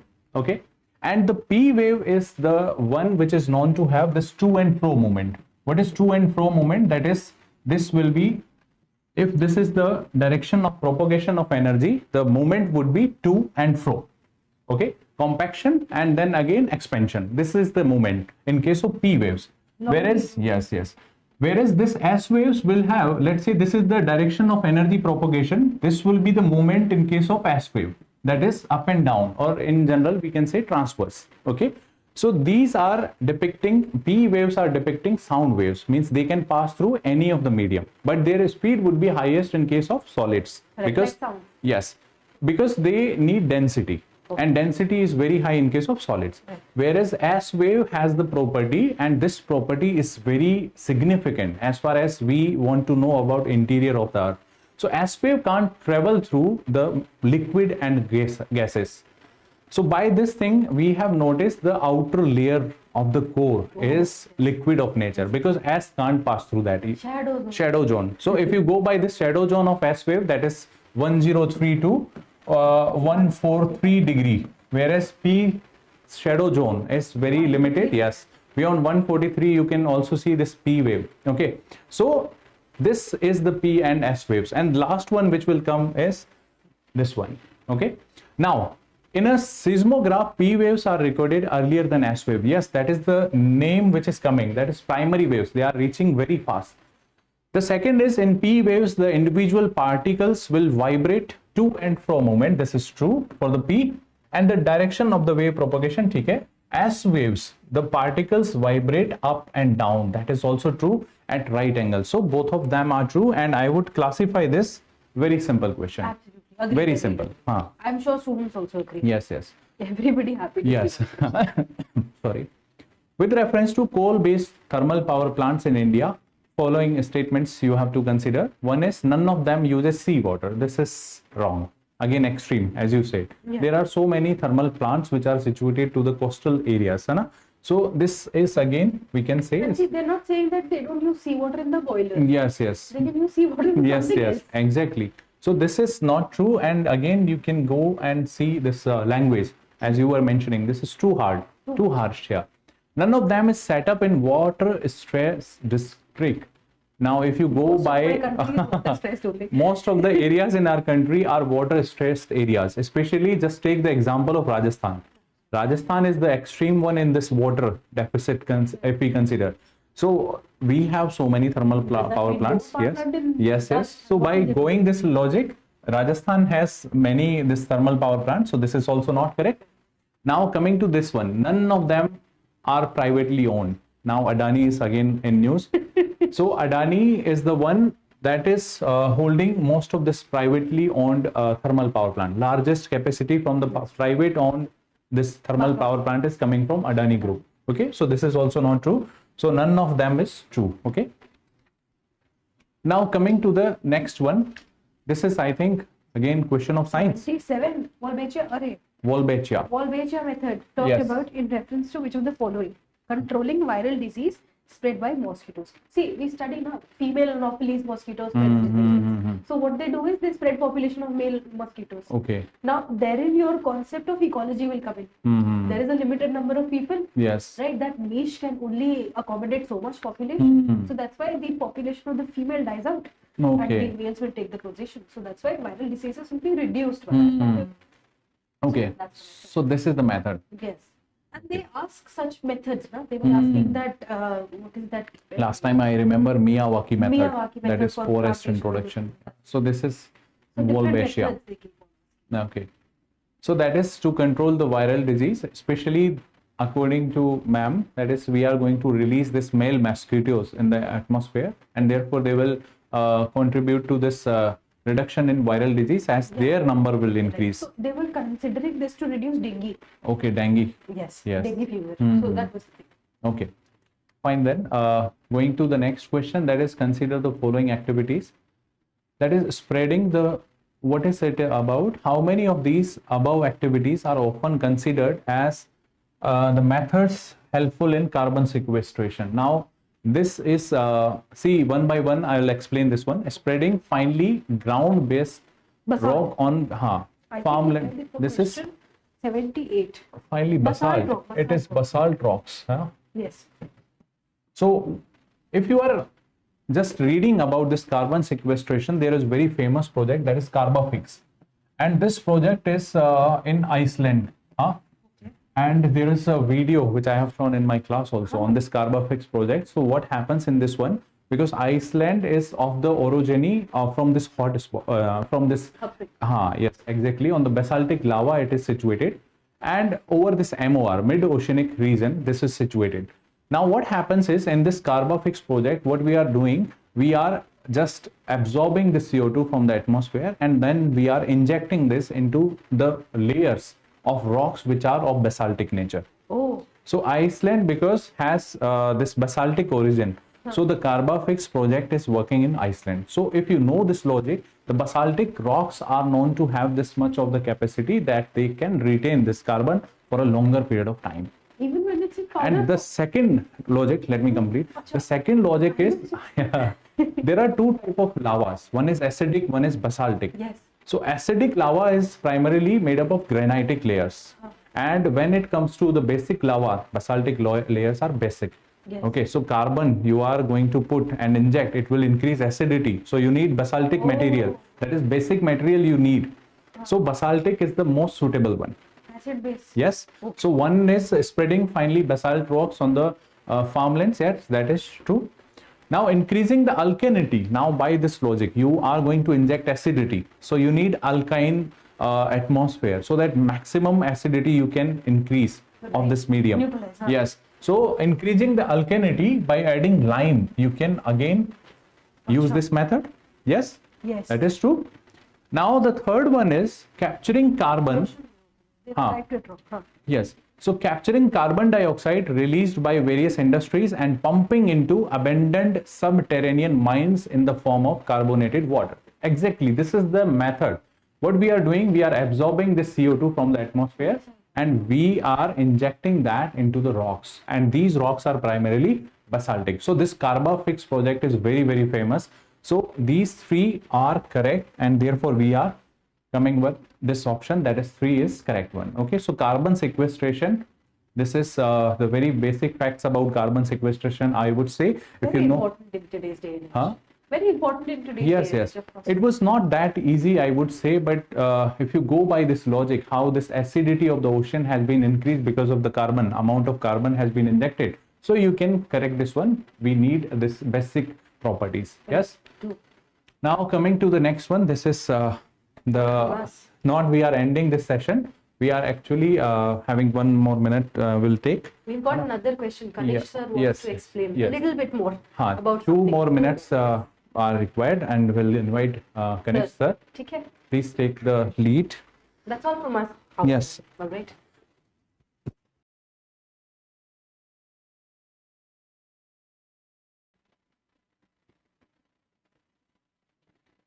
Hello, good evening once again. What brings me back in the discussion, just for one question, I won't take more than 120 seconds, is the 17th question. Now here when we were discussing, yes, I did make a mistake. Let me rectify that mistake. This is finance bill and this is not financial bill. I repeat, this is finance bill and not financial bill. So finance bill is a part of money bill. Finance bill is part of money bill. In fact, finance bill is the last stage of budget. It is just after the appropriation bill is passed, then the finance bill is passed. It actually completes the enactment of budget. It is mostly related to the income, entirely related to the income aspect of the budget. Now, see the way this question has been framed, it's actually a trap question. Reference to finance bill and money bill. So whenever we take this topic in the class, I usually make a table and distinguish between what is money bill, what is finance bill type 1 under article 117(1) and what is finance bill type 2 under 117 clause 3. Which one can be introduced only in Lok Sabha, which can be introduced in either house, for which bill you have a joint session. This is not what this question is asking. Financial bill is different from finance bill. Financial bill is under article 117. Finance bill is just a part of money bill under Article 110. So applying this provision, when the Lok Sabha transmits finance bill to the Rajya Sabha, it can amend or reject the bill. Now you must be knowing that the provision related to money bill, Rajya Sabha has almost no say, tribal as I said. Rajya Sabha cannot do anything when it comes to money bill. So this option is wrong. Now the second thing, because it talks about finance bill, when the Lok Sabha transmits money bill to the Rajya Sabha, it cannot amend or reject the bill, it can only make recommendations. This is the only statement that is correct in this question. We all know how finance bill works. Within 14 days, Rajya Sabha has to send it back with or without any recommendation. And their recommendations are not binding. They cannot amend or reject, they can only make recommendations which are not binding on Lok Sabha. Third one, in the case of disagreement between the Lok Sabha and Rajya Sabha, there is no joint sitting becomes necessary for finance bill. As I said, that finance bill is a part of money bill passed just after the Appropriation Act, then the Lok Sabha passes the finance bill and budget comes into motion. So this statement is wrong because there cannot be a joint sitting when it comes to money bill under Article 110. There are two bills for bill which there cannot be a joint sitting. One is the Constitutional Amendment Bill, second is the money bill. So these two statements are wrong. So only one would be the correct option. This is the correct option. So again, the learning here is read the questions very carefully. Finance bill is a part of money bill and financial bill type 1 is governed by Article 17 clause 1. Financial bill type 2 is governed under the conditions of 117 clause 3. The earlier discussion was centered around this assumption, which was wrong. This is the correct option. And on this note, I take your leave. This is all from the ForumIAS for our prelims discussion. I hope you all had a good time learning these things. Those who have appeared for exam, you must be very, very anxious, wanting to know your score. We have tried to offer which one is correct and which one is not, but no guessing on the cutoff part. My instinct says the cutoff would be on the lower side. This is slightly unusual going by what we call the UPSC pattern. This type of questions are not usually asked, but yes, this is a very good paper. It tests your basic understanding along with your conceptual clarity. And on this note, I say goodbye. Take good care.